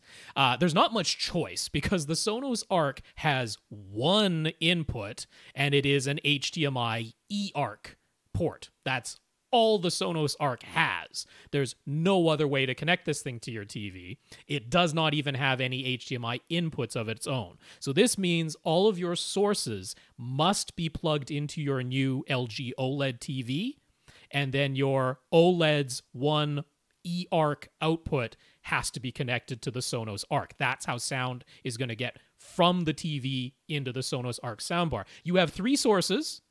The LG TV has 4 HDMI inputs, including its 1 ARC port. So you are okay on that front. You won't be able to add any more sources. You will have used up all of your ports. His stuff is in a closet off to the side. And I'm guessing you're going to have to run more HDMI cables. That's what I was getting at. And unfortunately, if this is all being done by Geek Squad on the spot, they might be trying to sell you some very overpriced HDMI cables. You're going to have one HDMI cable running from each source to your television, and that is probably a longer HDMI cable. I'm imagining what he has right now is a cable going from each source to his AV receiver, and that's probably all inside the cabinet with short HDMI cables that might not reach to his TV. You're going to have an HDMI cable from each source to your television, and then one HDMI cable from your television to the Sonos Arc soundbar, because the Sonos Arc soundbar really limits you in how it can be connected. That's the only way to do it. So, might not be enough time, but if you have the opportunity to purchase some much less expensive HDMI cables beforehand, figure out the length that you need, you might be able to save money there instead of buying them when Geek Squad arrives. That's the connection. That's not difficult. There should be already one cable running anyways from the there'll be at least up one to the TV. Yeah, but he's got at least one could going. Very well need 2 more. Now, the part of controlling your Blu-ray player through HDMI CEC for the basic commands of play, pause, stop, you're not going to have an eject button. But if you were ejecting, I guess you were going to have to physically walk up there anyway. But your play, pause, stop, and all that, that'll work through HDMI CEC. So that's okay. Your Cox cable DVR, similar thing for your play, pause, stop, and all that. That'll work. But things like bringing up the guide, bringing up the menu, I'm not sure how well that's going to work. The buttons that are available on the LG remote that came with your OLED, very limited. It has your very basic transport controls, your play, pause, stop. But it doesn't have things for like bringing up your recorded program list, that type of thing. So you very well might need to use your cable DVR remote, the one that came with your Cox cable DVR, to do more of the functions that you want to do. The Apple TV, now that's an interesting one. That'll work just fine through HDMI CEC. But I question whether you're actually even going to need your Apple TV anymore, because the LG OLED has a lot of apps built into it. Right. Now, it depends on which apps you really want to use. But one interesting thing, if you're like, I need an Apple TV because I bought a bunch of stuff on iTunes, well, the LG OLEDs now have the Apple TV app that lets you watch anything you purchased from iTunes. That's built right into the TV. So I'm betting you might be able to actually ditch the Apple TV and just use the apps built into your LG OLED. So that would simplify things and remove the need to purchase potentially one longer HDMI cable. I think that pretty much covers it. Really, it's the bringing up your list of recorded shows on your DVR and the guide on the DVR. That would be my main concern, because I don't think that's going to be easy using the LG's remote. But if you're willing to just use the DVR remote and the LG remote, 2 remotes instead of just one, if that saves you having to do a whole universal remote setup, that he isn't programming himself, I think that's acceptable. There's also, I mean, how dedicated are you to having all that equipment in that closet too? Right. I mean, if it doesn't need to be in there, if it can be closer, I mean, you go, the sound bar is obviously going somewhere, so can the equipment go real close to it, and then maybe you can, cut down a lot of that cost too. Let us know, Monsignor, how it goes. Joseph. Oh, yes, he signed it Joe, and I forgot to change because originally it's all right. I don't care. I just recently bought a Denon X4500H to replace his Onkyo TXNR818. At the moment, he has 7.2 speaker setup using SVS Prime towers and sensors and Prime satellites for surrounds and surround back. With dual SVS PC 2000 subs, all in an enclosed 11 by 12 foot room. This is a man who's had to battle some rattles. Most likely. This is a man well familiar with rubber insulation tape or that little blue tack stuff. Because, some subs. He put it right in his email. He's like, Tom, I know. Hey, I approve. I approve of He's this. clearly been a long-time listener. He knows what you're going to say. PC 2000s in a small room. You're like, I need a small footprint and the most sub I can get on it. That's right. In fact, I might put 2 subs on there. It's the smallest cylinder they make. I've got no beef with it. None whatsoever. I think it's great. I love me some cylinder subs. I'm sorry. I love the faceplates of Marantz with the little porthole, and I like cylinder subs. That's like old school. I'm sorry. That's just when I first started researching subwoofers. SVS was in HSU were both selling cylinder subs with outboard amps because they hadn't learned how to put the amps in them yet. That's how old school. I was like, that's a subwoofer. I want it, and I've never wavered from that desire. Anyway, so he ran Odyssey and noted that the trim levels for his front towers were set to -6. He's looking ahead to expand to Atmos, so he figured he could use his Onkyo 818 as an amplifier for his left and right now, and then Denon can power the other 9 speakers. He set the Onkyo to pure direct with all of his trim levels back at 0, and he put the master volume dial at 0. When he ran Odyssey again, the trim levels for his front, left, and right were now only set to -1 in the Denon. So does that mean the Denon's internal amps were actually providing more power than the Onkyo 818, even with the Onkyo only powering 2 speakers? Does that defeat the purpose and indicate that he should use the Onkyo to power his rear heights instead? Let me see. Let me see if I got this right. So he set it to 0. He put the Onkyo on pure direct. So in theory, no bass management or anything else. It should be just sending the signal straight through. Should be just a dumb amplifier at that point. Yes. Dumb no additional gain, no attenuation. Master volume at 0. Put the master volume to 0, and now the Denon is trimming it down by 1 instead of trimming down by 6. So what does that mean? Well, that means that the Denon was giving more power than the Onkyo is, but that's fine. Well, I mean, even that is not necessarily the case. I mean, the power being given is a calculation of here's what the signal said to play, here's what the speakers requested in response to that signal. So the actual amount of power being drawn by the speakers is the same in either case because the speakers haven't changed. So to get to the requested sound pressure level, which from the Odyssey test tones is going to be 75 decibels, the wattage being supplied in either case is the same. Now, what has changed is the gain on the preamp signal level that is being sent to the amplifiers prior to that wattage being sent out to the speakers. In the case of the Denon's built-in amps, it is a lower gain level on the signal.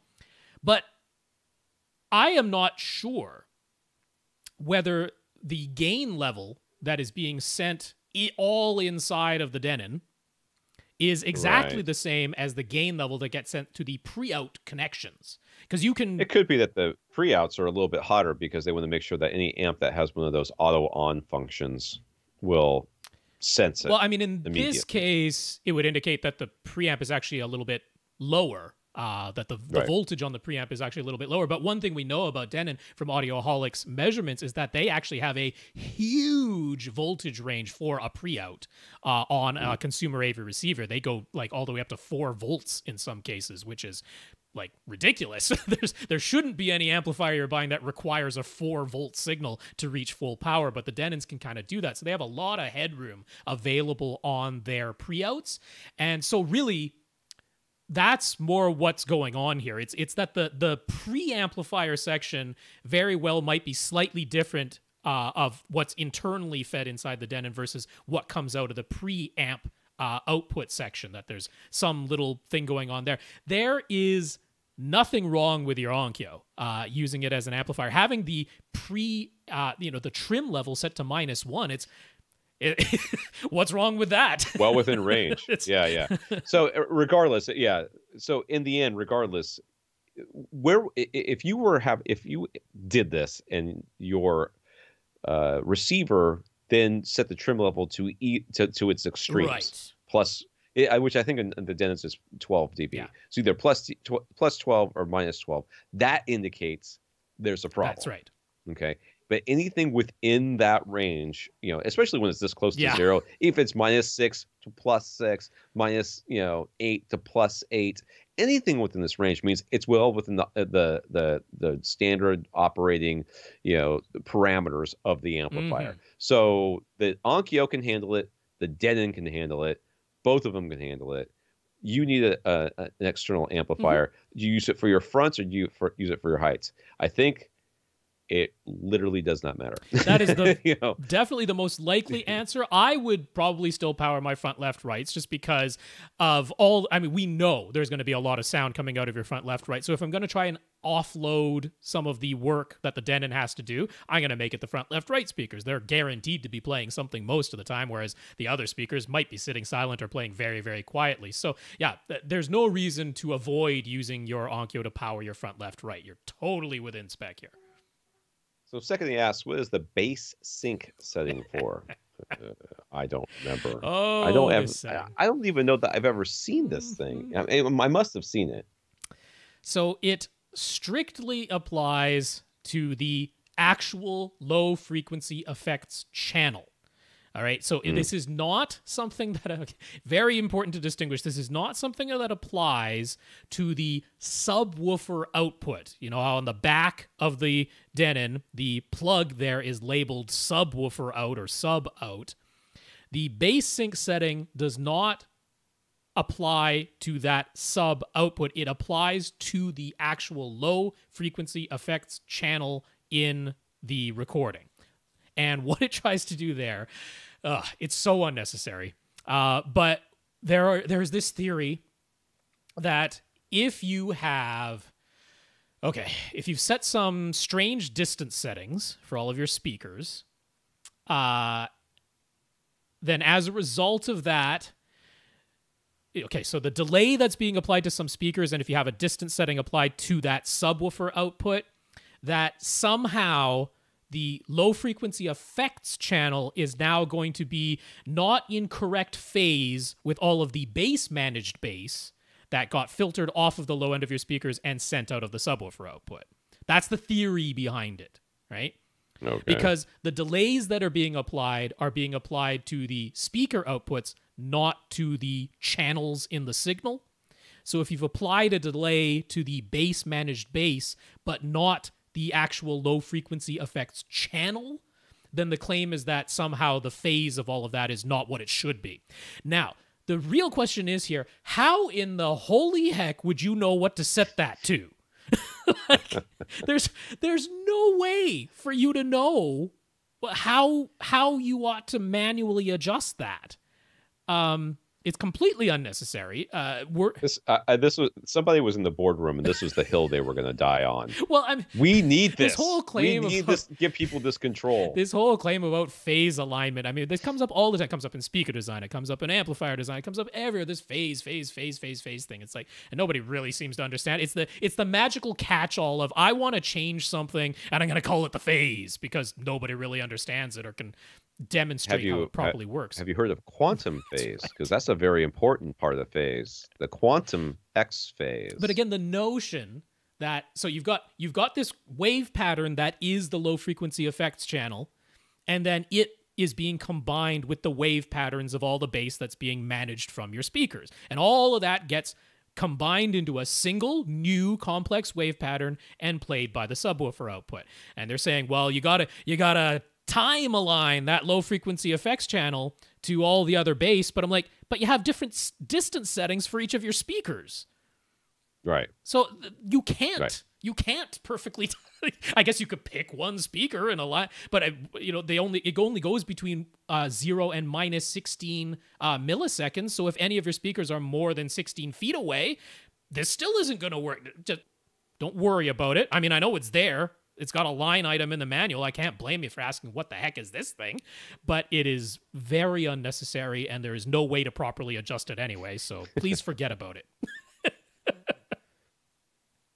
There you go.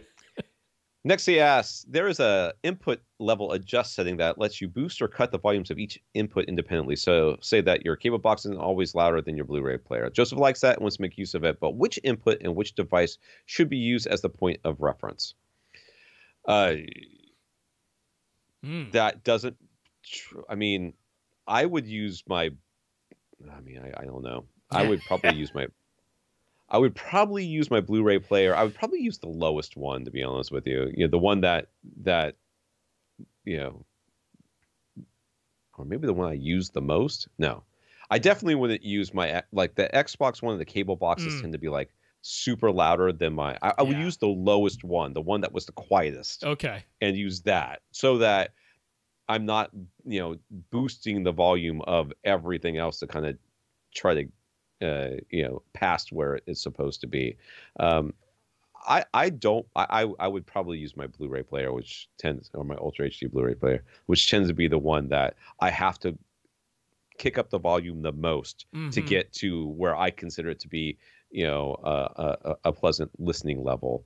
The Roku actually has a very similar control to my Ultra HD Blu-ray player. The Xbox is considerably louder. Sure. But even within the Xbox, it's pointless because YouTube is like super loud. Yeah. And the Blu-rays are not as loud. And then Netflix is like about 10 dB louder than YouTube.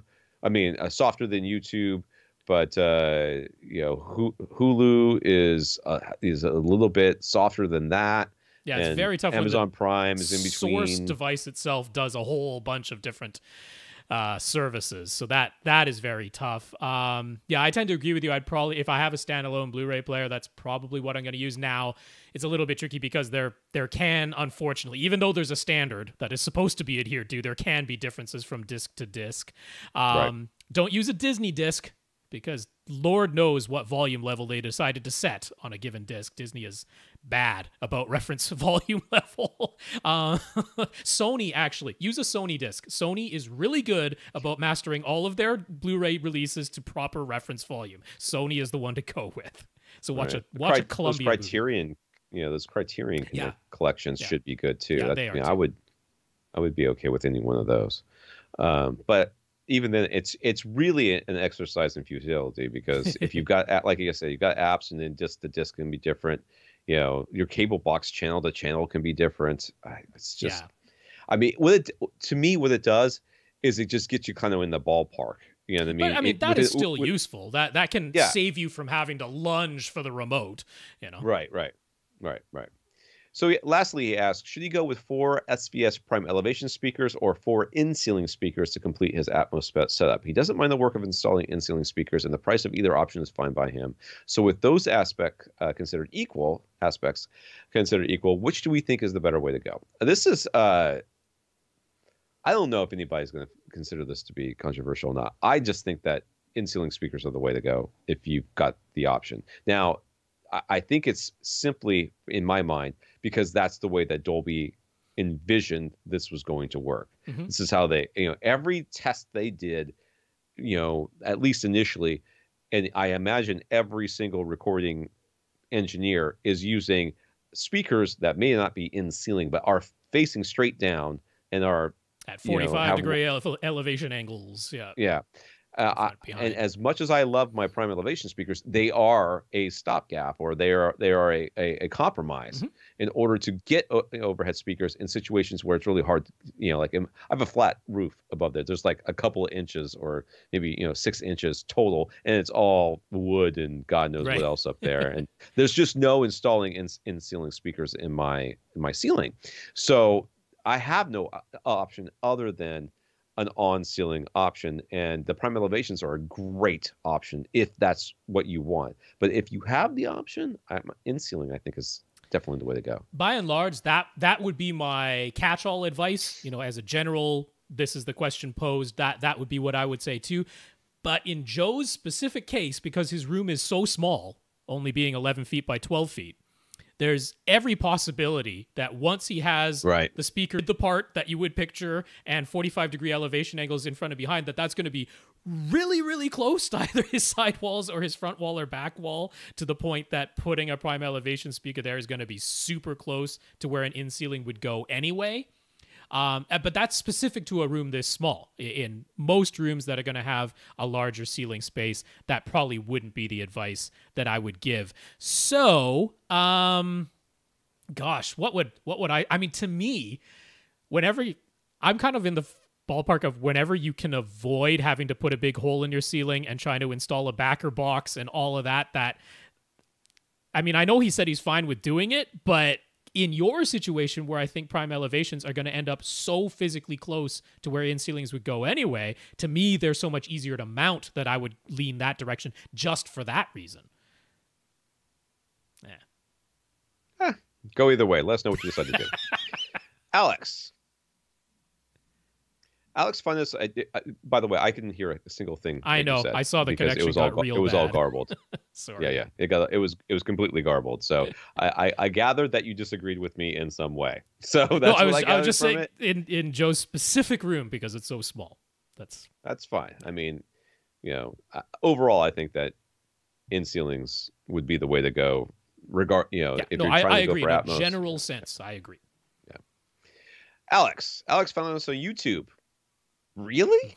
While researching for his first home theater. At the moment, he just has a TV and its built-in speakers are so bad that he plugged in a pair of Logitech PC speakers, so he figures just about anything will be a big upgrade. I bet I could find something that wouldn't be. I've heard a couple of sound bars. Yeah, some that are real bad. That are real bad. That you would look at those Logitechs and go, dang, boss, you're killing it over there. So he doesn't mind spending good money up front on gear that will last a long time. He doesn't mind putting the system together in pieces at a time to spread out the cost. Alex and his wife live in a townhouse, so he's aware that the room is not optimal, but it's what he's got to work with. If you walk in the front door, there are stairs immediately in front of you going up, which is like every townhouse I've ever seen ever, which is awesome. No doors to close the first floor off from the second floor. To your right is the living room, roughly 23 by 15.5 by 8 feet high. There's a fireplace on the same side as the front door. So behind you as you walk in, kind of. And the windows on either side of the fireplace. On the opposite end of the room, there's an opening to the kitchen and dining room, plus a door to the side into a washroom. So let me look at this again. So you walk in. Mm-hmm. I don't think I totally described this correctly, but is that the front door? Yeah, where's the front door is the bottom left of I flipped the diagram around so that it's a little easier to see. Bottom left, there's your front door. You walk in, stairs are right in front of you, as most townhouses. You turn to your right. Turn your right, and then as you walk into this bigger space, to your right, which would be back towards the front of the house, is the fireplace with windows, and to your left is a bunch of kitchen and crap. That's right. Whatever. So for the moment, if you came in the front door and turned 90 degrees to your right, the TV would be against the wall straight ahead of you. The fireplace and windows would be on the right-hand side, and their L-shaped couch is facing the TV. So first, over to business. How would we orient this room for a 5.1 surround sound setup? He wants to be able to wall mount the TV, so we'd like to finalize the layout. If he has this entire living room space to work with, how do we think things should be laid out? This is fine. I mean, this looks okay to me. I mean, you can't. I'm not going to say above your fireplace because I don't like that for all sorts of reasons. I mean, you're looking up too high. It gets a little distracting. I don't love I've never loved the idea of having a heat source directly below your TV. You're a big bunch of electronics. I think this is fine the way that you have it. I don't think I would orient it because obviously you can't go to the left. So in front of him, which would be like if you're facing the house, it would be the right wall of the house. Sure. The fireplace would be directly in front of you if you're facing the house. But I don't think that I would. The other side is all kitchen and stuff. So that's not an option. So. This is fine. I think I don't like corner placements here either. I think this is just okay. I don't think there's anything wrong with this. Yeah, I mean, to me, the only real alternative would be if you go up to where the opening into the kitchen and dining room is. It's not like that's a huge opening, at least not in the diagram. And you do have a sectional, is sort of like the 15.5 foot width of the room. Like that's sort of a flat wall there. If you put so basically I'd have your TV next to the entrance of your kitchen dining room. That would mean the fireplace is directly opposite on the far end of the room and the windows are back there.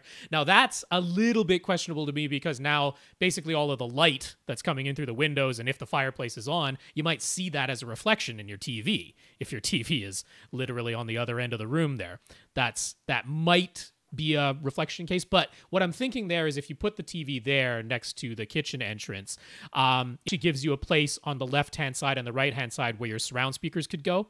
Right now, with the current setup, I'm not sure where the left surround speaker goes unless it's on a stand or behind you.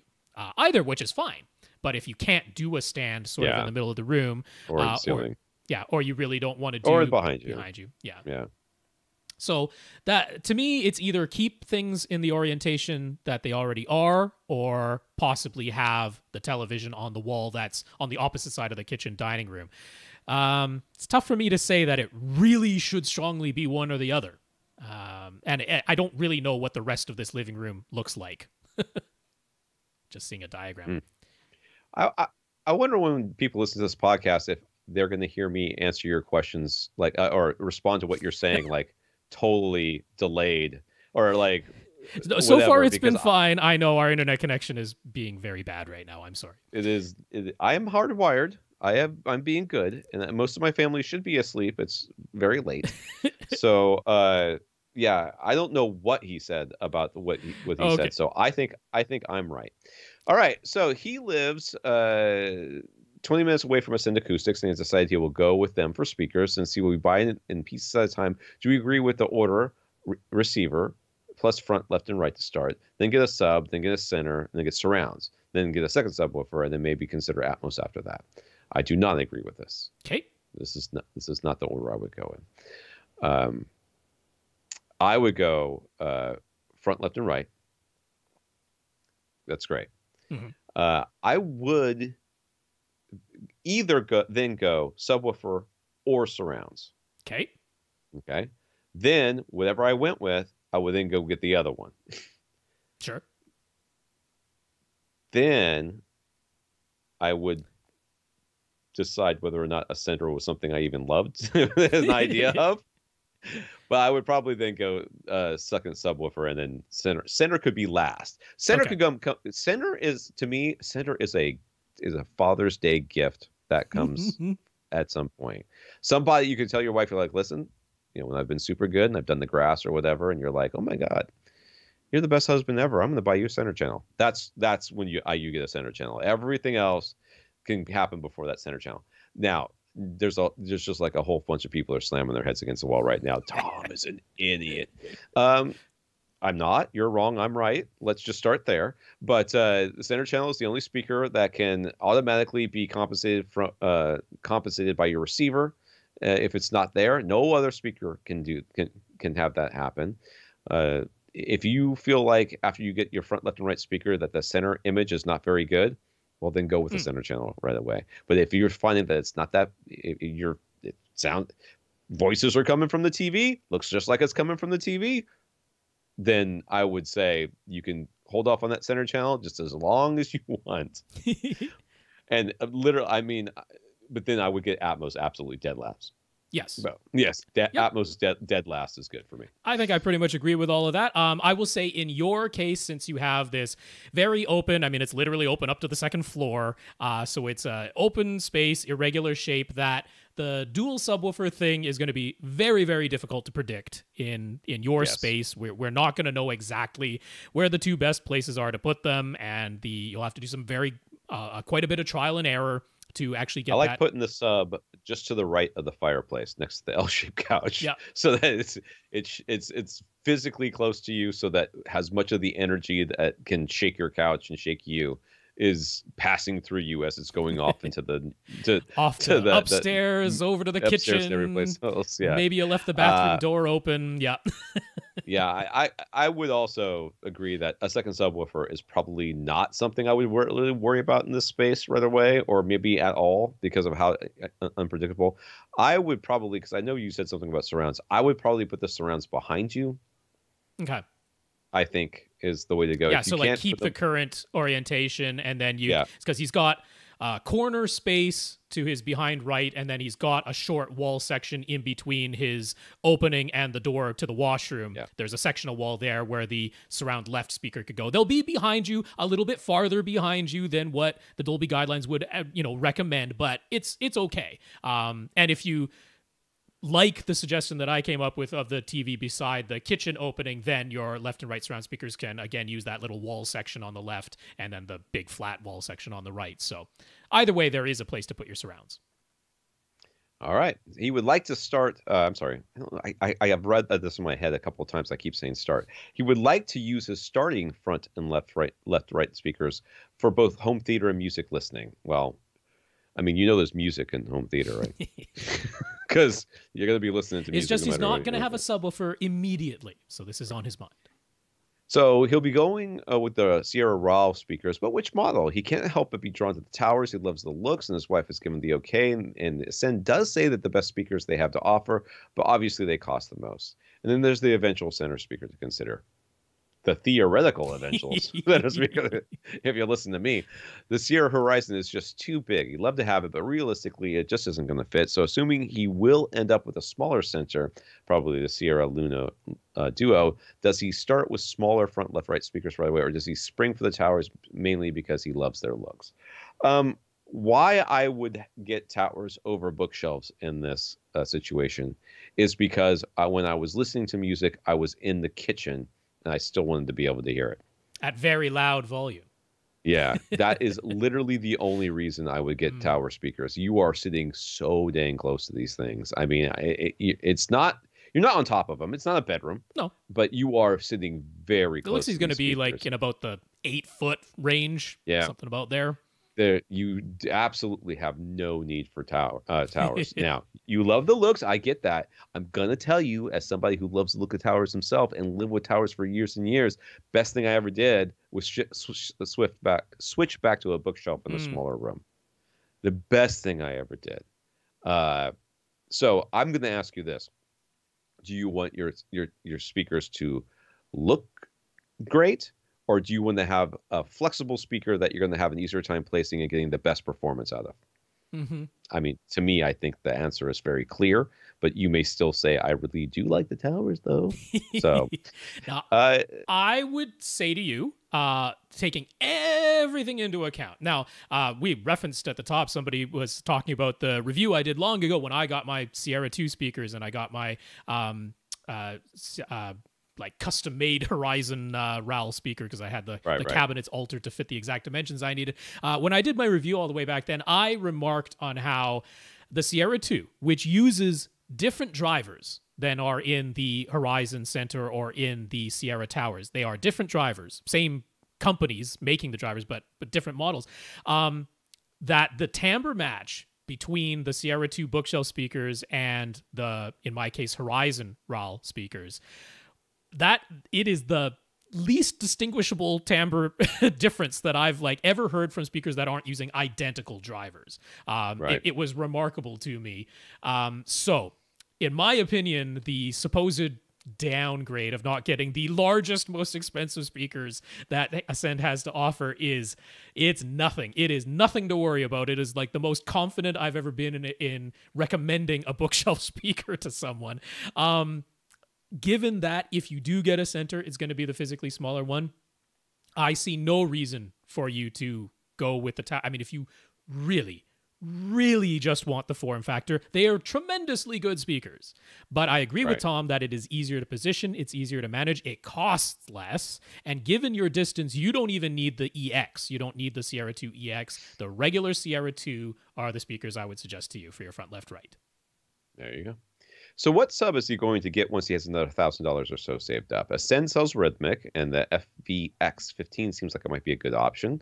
Being so close to Ascend's warehouse, it's very convenient to be able to pick up any purchases in person and avoid any shipping costs. But of course, SVS includes shipping, so that's not really a factor. So what do we say? I mean, you can't really go wrong for $1,000 out of SVS versus $1,000 out of Rhythmic. I mean, I'm going to point you towards a cylinder, honestly. The PC 2000, Pro in that corner right next to the right of that fireplace, right there. Yeah. Or maybe in the corner behind you if you really can't have it in the middle of that wall. He does have windows on either side of his fireplace, so depending on heights and all that, it's possible a cylinder would end up standing in front of a window, so maybe that isn't going to be what happens there. So let's see. I mean, yeah, you can't really go wrong. I will tell you, if you're considering the FVX15, please build yourself a cardboard model. A box. Hey, you know what I did this week? I lived my advice. Okay. we are looking at getting like, people put on the like artwork or whatever on the side of their house, right? And when we bought this house, or before we bought it, when we saw it, around here they put this sun thing. It's like the weird looking terracotta sun with like, the sun beams coming off of it all in, wire or whatever. I don't know. It's stupid. I hate it. But anyways, the guy, when he sold the house, he took that with him. So now I've got like the space between two windows with a hook in it and nothing there. So my wife and I have been looking at art to put up there, and we kind of eyeballed it. Went, we think it should be about this size. I was like, we're building a box. I mean, not box. We're building a cardboard frame, and we're gonna hold it up, and we're gonna step back, and we're gonna look at it and say, is it too big or is not big enough? And we ended up agreeing that it was, it was on the big side, but it wasn't too big. Okay. But if we went down a little bit, we had that option. If you're buying a subwoofer and it has a port in it, it is a requirement that you build the box. Okay? It's a requirement that you build. If it doesn't have a port in it, okay, maybe. Sure. Maybe. Yeah, you can reasonably deal with like, okay, this is a 14-inch cube. You can reasonably sort of picture, and it's not going to ever be so large. You're talking like 22 inches deep, 19 inches tall, 16 and a half inches across. You're like, the FVX 15 is bigger than that. I think that's pretty close to the dimensions of my EP 500 back when I had it. So, and that I held up the tape measure and I showed my wife, and she's like, "Oh, that doesn't look so bad." They've got here. She went, "Oh, yeah." No, and that's real big. The 15 in the FVX 15 is a 15-inch diameter driver, and that's just the driver. There's more space around that thing, and it's a big honking ported box.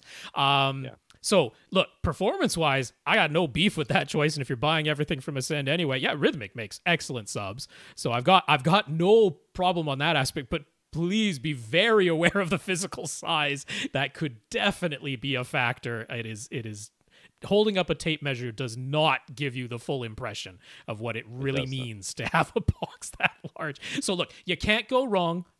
If you spend $1,000 at either Rhythmic, through Ascend or at SVS, you're going to have a tremendously good sub. I'm not really worried about either case. If you want the absolute most output you can get for under $1,000, it is actually going to be over at HSU. So I'll mention that because the VTF 15H is even more powerful than Rhythmic's FVX 15. But again, it's a 15-inch driver with some, I personally don't like the look of the triangular shaped ports because I think they look a little strange. But if you're talking about sheer bang for your buck, that is still the champ over there at HSU. I think it's probably too big for your living room in a townhouse. Townhouses are usually connected to other people's houses, aren't they? Yes, they typically are. I really like the idea of a cylinder. If you can make a cylinder work, I think that's the form factor to go with here. Lastly, he asks, would Lunas be total overkill as surrounds? Would they be worth it to have the RAL ribbon tweeters all around, or would HTM 200 SEs be the wiser choice since the surround channels aren't as important as the front three? Well, you're talking to a person who's got RAL ribbons all the way around his head anyways. I have 11 RAL ribbons. Totally unnecessary overhead. Clearly, he is not the right person to be asking this question. The right person is me, and I say the HTMs are just going to be fine. They're going to be just fine. I would agree they will be just fine. I don't think you're going to get that. I think you're going to get Lunas. I mean, this he's not even purchasing it right away. This is down the road at some point. I think one of your future orders will be a Luna Duo center and a pair of Lunas for your surrounds. I believe in my heart of hearts that is what you will end up purchasing. I will say I can make an argument for myself, for my surround speakers, for my 5, traditional 5 speakers to all be matching speakers. I can make an argument for that. The surround backs, the front heights. Why do I have RAL ribbons in my front heights? I can't justify it one little bit, other than the fact that I already own them, so heck, I'm going to use them. But if you do end up going Atmos, you don't need RALs there, but I'll say get it for the surrounds. We're already at 2 hours, and we've only gone through 12 questions. This is not great. This is not great. There were 23 on the list, and I didn't even finish all 23. So that's a whole podcast. I mean, I really feel like we're going to have to just do one more and then stop because I do have to get up better. I know it's a long question of Carl's here, but if we get through that, that's pretty good. We put a dent. Yeah. Carl, you're last on the list here today. Gotcha. So Carl has Ascend CMT 340 SE speakers plus their matching pedestal stands. Ascend notes that the pedestals can be filled with sand or kitty litter if you want to. Is that mostly about making them harder to tip over? Or is there actually a sonic benefit? The first one. I would agree. It's mostly about that, Yeah. but they are hollow. I mean, they give you some damping pads so that you don't actually have a completely undamped physical connection. That's most of your sonic benefit is just from the squishy little pads in between the pedestal and the speakers. But there can theoretically be some sonic benefit to having the an inert stand on which the thing is placed. So don't fill it all the way to the top. That doesn't really help you. Fill it about half or a little over halfway. Yeah, that's my answer. All right. Dolby seems to have adjusted their speaker placement guidelines and diagrams a few times over the past couple of years. Not if you ask them. If you ask them, they'll tell you this entire time, even though it is so clearly not true. They used to indicate that surround speakers should go between 90 and 110 degrees in all of their setups, and that is still the case for configurations with 7 or more floor-level speakers. But for 5-speaker setups, they now indicate that surround speakers should go between 110 and 120 degrees, so slightly behind the seats, not directly to either side.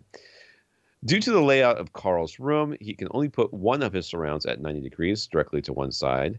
110 to 120 degrees would be right in the doorway, but if he adds surround backs, it seems like he'd be within Dolby's current guidelines with that surround speaker at 90 degrees. He's got a Denon X4400H. It could be expanded to 7.1.4, and he has an older Denon 1612 on hand that he could use as an external amp. So what do we think? Should he add an extra pair of surround back speakers so that his surround speaker at 90 degrees falls within Dolby's current guidelines? No. I can't say it strongly enough. My answer is emphatically and unconditionally no. You're talking about like 10 degrees? Who cares? Dolby's not the boss. Dolby's not the boss of you. Well, also, they're not the boss of you. And plus, sonically, I bet the difference is about 0. Also, literally nothing in his setup has changed. Right. Just he used to be within Dolby guideline specs because they used to say now he's not. 90 to 110. That changed, but nothing you have changed. So if things have sounded completely acceptable and good to you this entire time, them changing what they put on their diagram doesn't change everything you've been hearing up to this point. So if you're good with what you've got, you can leave it alone. Yeah. No, there's just no reason to do this. I mean, there's no reason to do this. But let's continue talking about it. If he decides to use his Denon 1612 as an external amp, he can just plug a pair of his X4400H preamps into any stereo input, like the CD input, right? The 1612 doesn't have 7.1 analog inputs, but those aren't necessary if you just want to power one extra pair of speakers. Is that correct?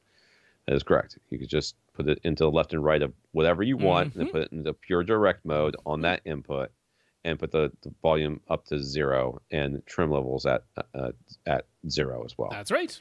Yep. And you're done. Absolutely, you can do that. There's no reason not to do that. Yep. Pre-outs from your 4400H, any stereo analog input that you like on your 1612.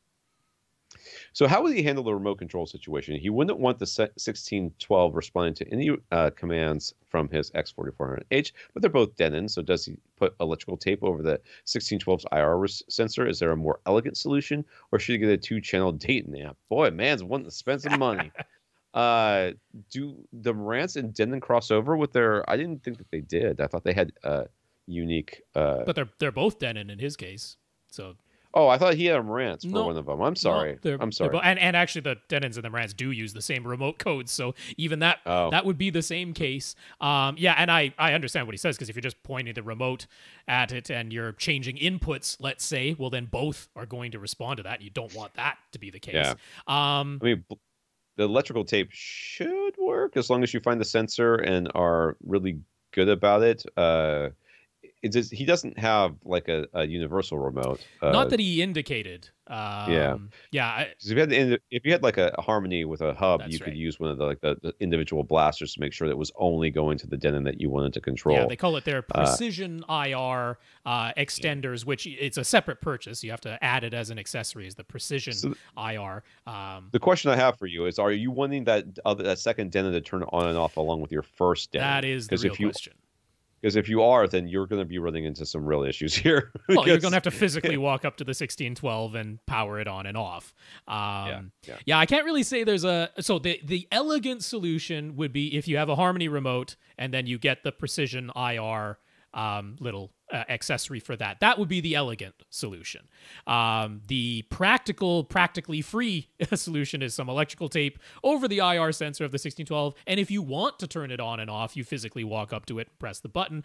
You could just leave it on and running idle. It's not going to use that much electricity, but no, it's not. No, it's not. Not if it's not drawing in. I mean, idle will be fine. And it's in pure direct. If you like super pure direct, whatever that is, it turns off the front display. That's right. And all the video processing possible. All the video processing is off, so it's as low power as it gets. And we are definitely not going to tell you to go and spend any extra money on a separate Dayton amp. That is completely unnecessary. You can certainly... for the speakers we told you not to buy to begin with. But if you want to do this just so that you can you power your front speakers just because you want to have a second amp going for whatever reason, you can do it, but you do have to physically turn it on and off. So he's got the Ascend CMT 340 SE up front and the pair of ELAC Debut 2.0 on-wall speakers as his surrounds. What are some inexpensive speakers that could blend well if he decides to add surround backs? Unlike his side surrounds, they don't have to be thin from front to back. None, I think, would be my answer. None speakers. They're sold at none price and Amazon.no. Is no an actual thing? I don't want him to actually. I think it is. I think that's like Norway or something. Is a .no. Oh no! Don't buy them from Norway. That's super expensive from them. Let's see here. So of course, there's the HTM 200 SEs from Ascend, but I don't think that's as cheap as he's aiming for. That's like $300 for a pair of them, which is not astronomical as far as speakers go, but that's more, I believe, than the on-wall ELACs that he has. So I think he was looking for less expensive than that. The one I would actually point you to is Wavecrest Audio. Is it HVL or HL? It's HVL1, the Wavecrest Audio HVL1. What's going on there is that's actually a speaker that David Fabricant from Ascend Acoustics designed, and then it kind of spun off, and that's literally the only speaker that Wavecrest Audio sells. So that's where I would point you, because they're inexpensive and they sound really close to Ascend speakers, and they're a nice little front ported design. All right. So he's considering getting some in-ceiling speakers for Atmos. What would we recommend? He's read Dolby's guidelines, but I know we are aware that you and Dolby's guidelines are intimately familiar. And they say that if the speakers have wide dispersion, they say 45 degrees in all directions from 100 hertz up to 10 kilohertz, meaning that they literally don't put anything in them above 10 kilohertz, but whatever. Then mount them facing straight down. But if the speakers have narrow dispersion, they should be angled toward the seats. How do you know if speakers have this wide dispersion? If they are meant to be in a ceiling, they pretty much have the wide dispersion. That very typical coaxial in-ceiling speaker design. Though the time you know that they don't is because the speaker is angled. You know what I mean? They tell you because the speaker design will tell you. But in-ceiling speaker, it's like saying, how do you know a boat speaker is actually waterproof? Does it say it's for a boat? Then it's waterproof. Well, I mean, it's where there's you're right. There's like the Golden Ear or the Martin Logan that have the folded ribbon tweeter. Right. That's exactly what I was. Basically, if it has a design that demands that you be able to aim the tweeter or rotate the whole speaker towards you, that tells you it's not going to have the 45 degree. But almost all of them do. And so that part answered. The ones I'd point you to, I'd point you to some Monoprice, because I'm assuming he doesn't want to spend more on his ceiling speakers than what he's asking to spend on his surround backs, that type of thing. That wouldn't logically make sense to me. Now, I do like Monoprice's Sycamore speakers, in-ceiling speakers, just as speaker performers. I think they're a darn good value. They actually have them on sale for just $75 a pair right now, so it's pretty hard to complain about the price. But they've never added any backer boxes that actually fit properly. Monoprice does have some backer boxes, but they never made any that actually physically properly fit the Sycamore series. So for that reason, if you're willing to spend a little bit more on the speakers themselves, and I'm talking $113 for a pair now, so it's still not crazy. Monoprice's Alpha series, they only have backer boxes for the 8-inch diameter ones for some reason. I don't know why. Monoprice is a little bit weird that way, but for me, I can't really ever recommend in-ceiling speakers without backer boxes. So Monoprice's Alpha series, they have backer boxes for the 8-inch size. The backer boxes are $72 a pair, though, so you're getting kind of close to $200 a pair for these speakers. But that's still pretty, I mean, all other in-ceiling speakers are going to cost you more than that, so it's pretty reasonable to me. I'd go Monoprice. All right, looks like Damien has a short question or two, so let's just do him real quick and then we'll be done. Damien. Damien probably left after he heard that. He'll come back. He's a constant listener of ours. He'll find it. Damien, last week we made some recommendations for acoustic ceiling tiles from acoustical solutions, including their Alpha Sorb 1-inch or 2-inch. Alpha Sorb. That's the name, Alpha Sorb. I didn't make it up, man. I can't help it. If you're looking for it, that's what it's called. So you're going to have to search. Stop letting fathers name stuff. Okay? Stop it. My brother-in-law, I love him. I love him. The man is a walking dad joke. Like he cannot pass a pun up. He never made a pun he didn't like. It is brutal being in the same room with this man. And my son, all of my sons, but my oldest son thinks he is the funniest man that has ever walked the earth. It is just so hard. He must like the good place. Yeah. The good place is rife with puns. It is. Alpha Sorb 1-inch and 2-inch thick tiles with Guilford of Maine fabric that go for $25 to $40 per tile, and their signature sound barrier tiles that have a mass-loaded vinyl and aluminum backing to actually block sound transmission as well as absorb, with those starting at $40 per tile. This is for acoustic ceiling tiles that go in the drop tile ceiling that we're talking about. Okay.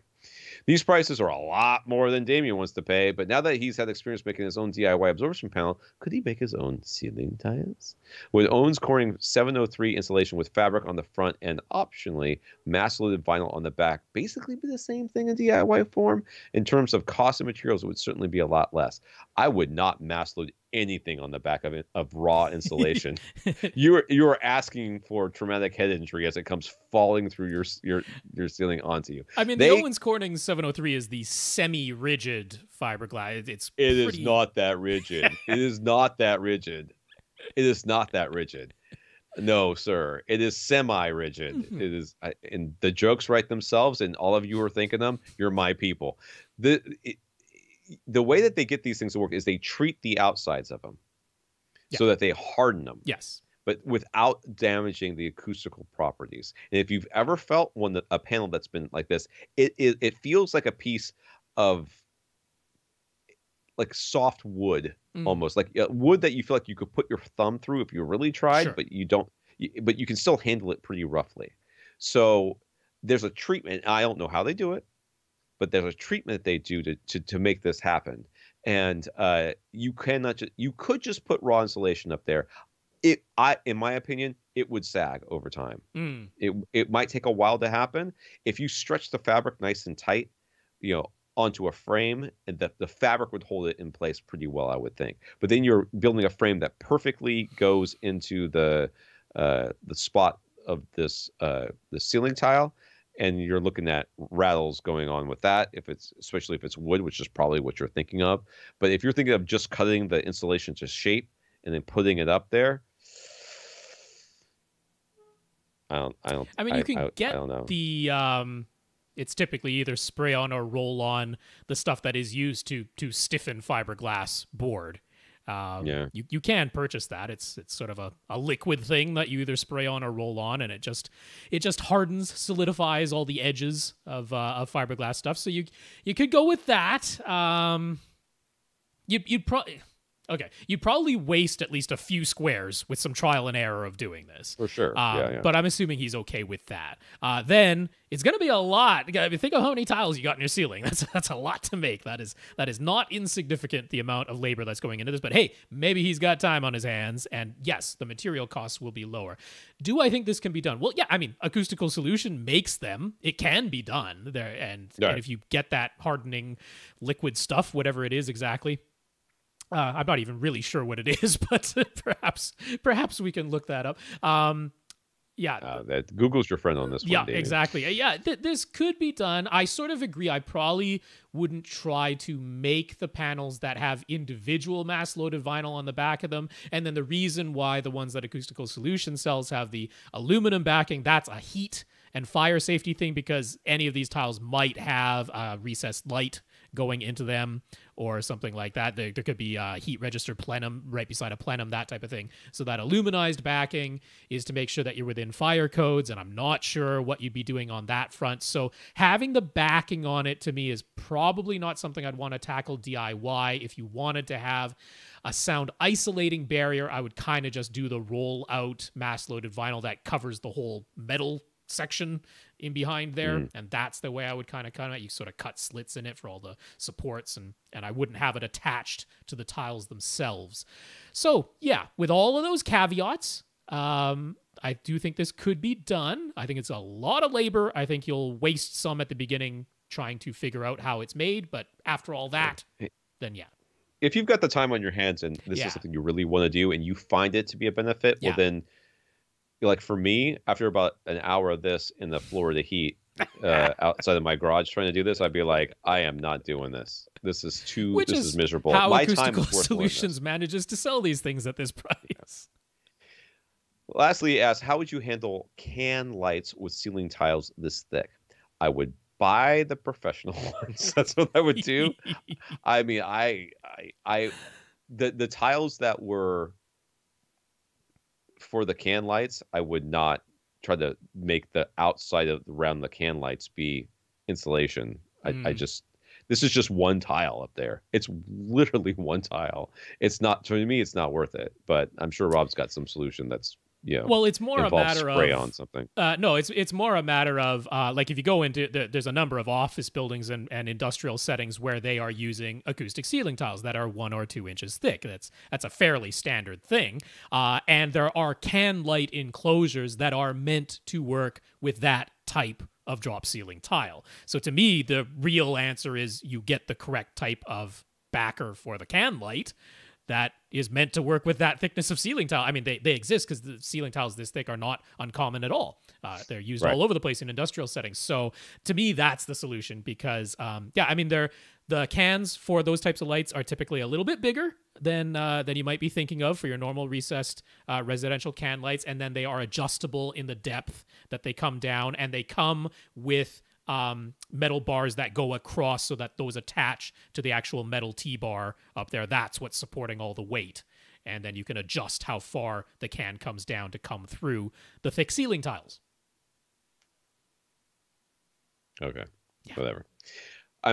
It's now almost midnight. So who do we have left? We have Nathan W., Dean T., Brian L., scrolling past a couple pictures, Robert G., Mark N., Kevin T., Ben F., and Gurinder and Martin A. Those are all the names I had on the list, and there were some questions that came in after those.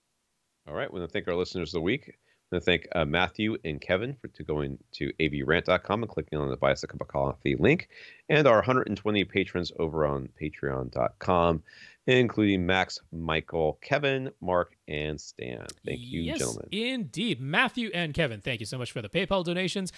Patreon.com/AVRant Podcast for anybody who'd like to sign up for an automatic monthly donation. So many thank yous to our 120 patrons, including Max, Michael, Kevin, Mark, and Stan for being amongst them. I also want to thank Stan for talking us up to Ascend Acoustics, Joseph for talking us up to Accessories for Less, and Carl, Kevin, there's 2 Kevins, Sean, and Ben for thanking us for not stopping the podcast during the COVID outbreak. That's right. Stan, thank you for talking us up to Ascend. Joseph, thanks you for talking us up to Accessories for Less. Carl, Kevin, the other Kevin, Sean, and Ben, we really appreciate those notes of gratitude. And thank you to everyone for continuing to listen. For AV Rant, I'm Tom Andry. And I'm Rob H. Now stay in and listen to something.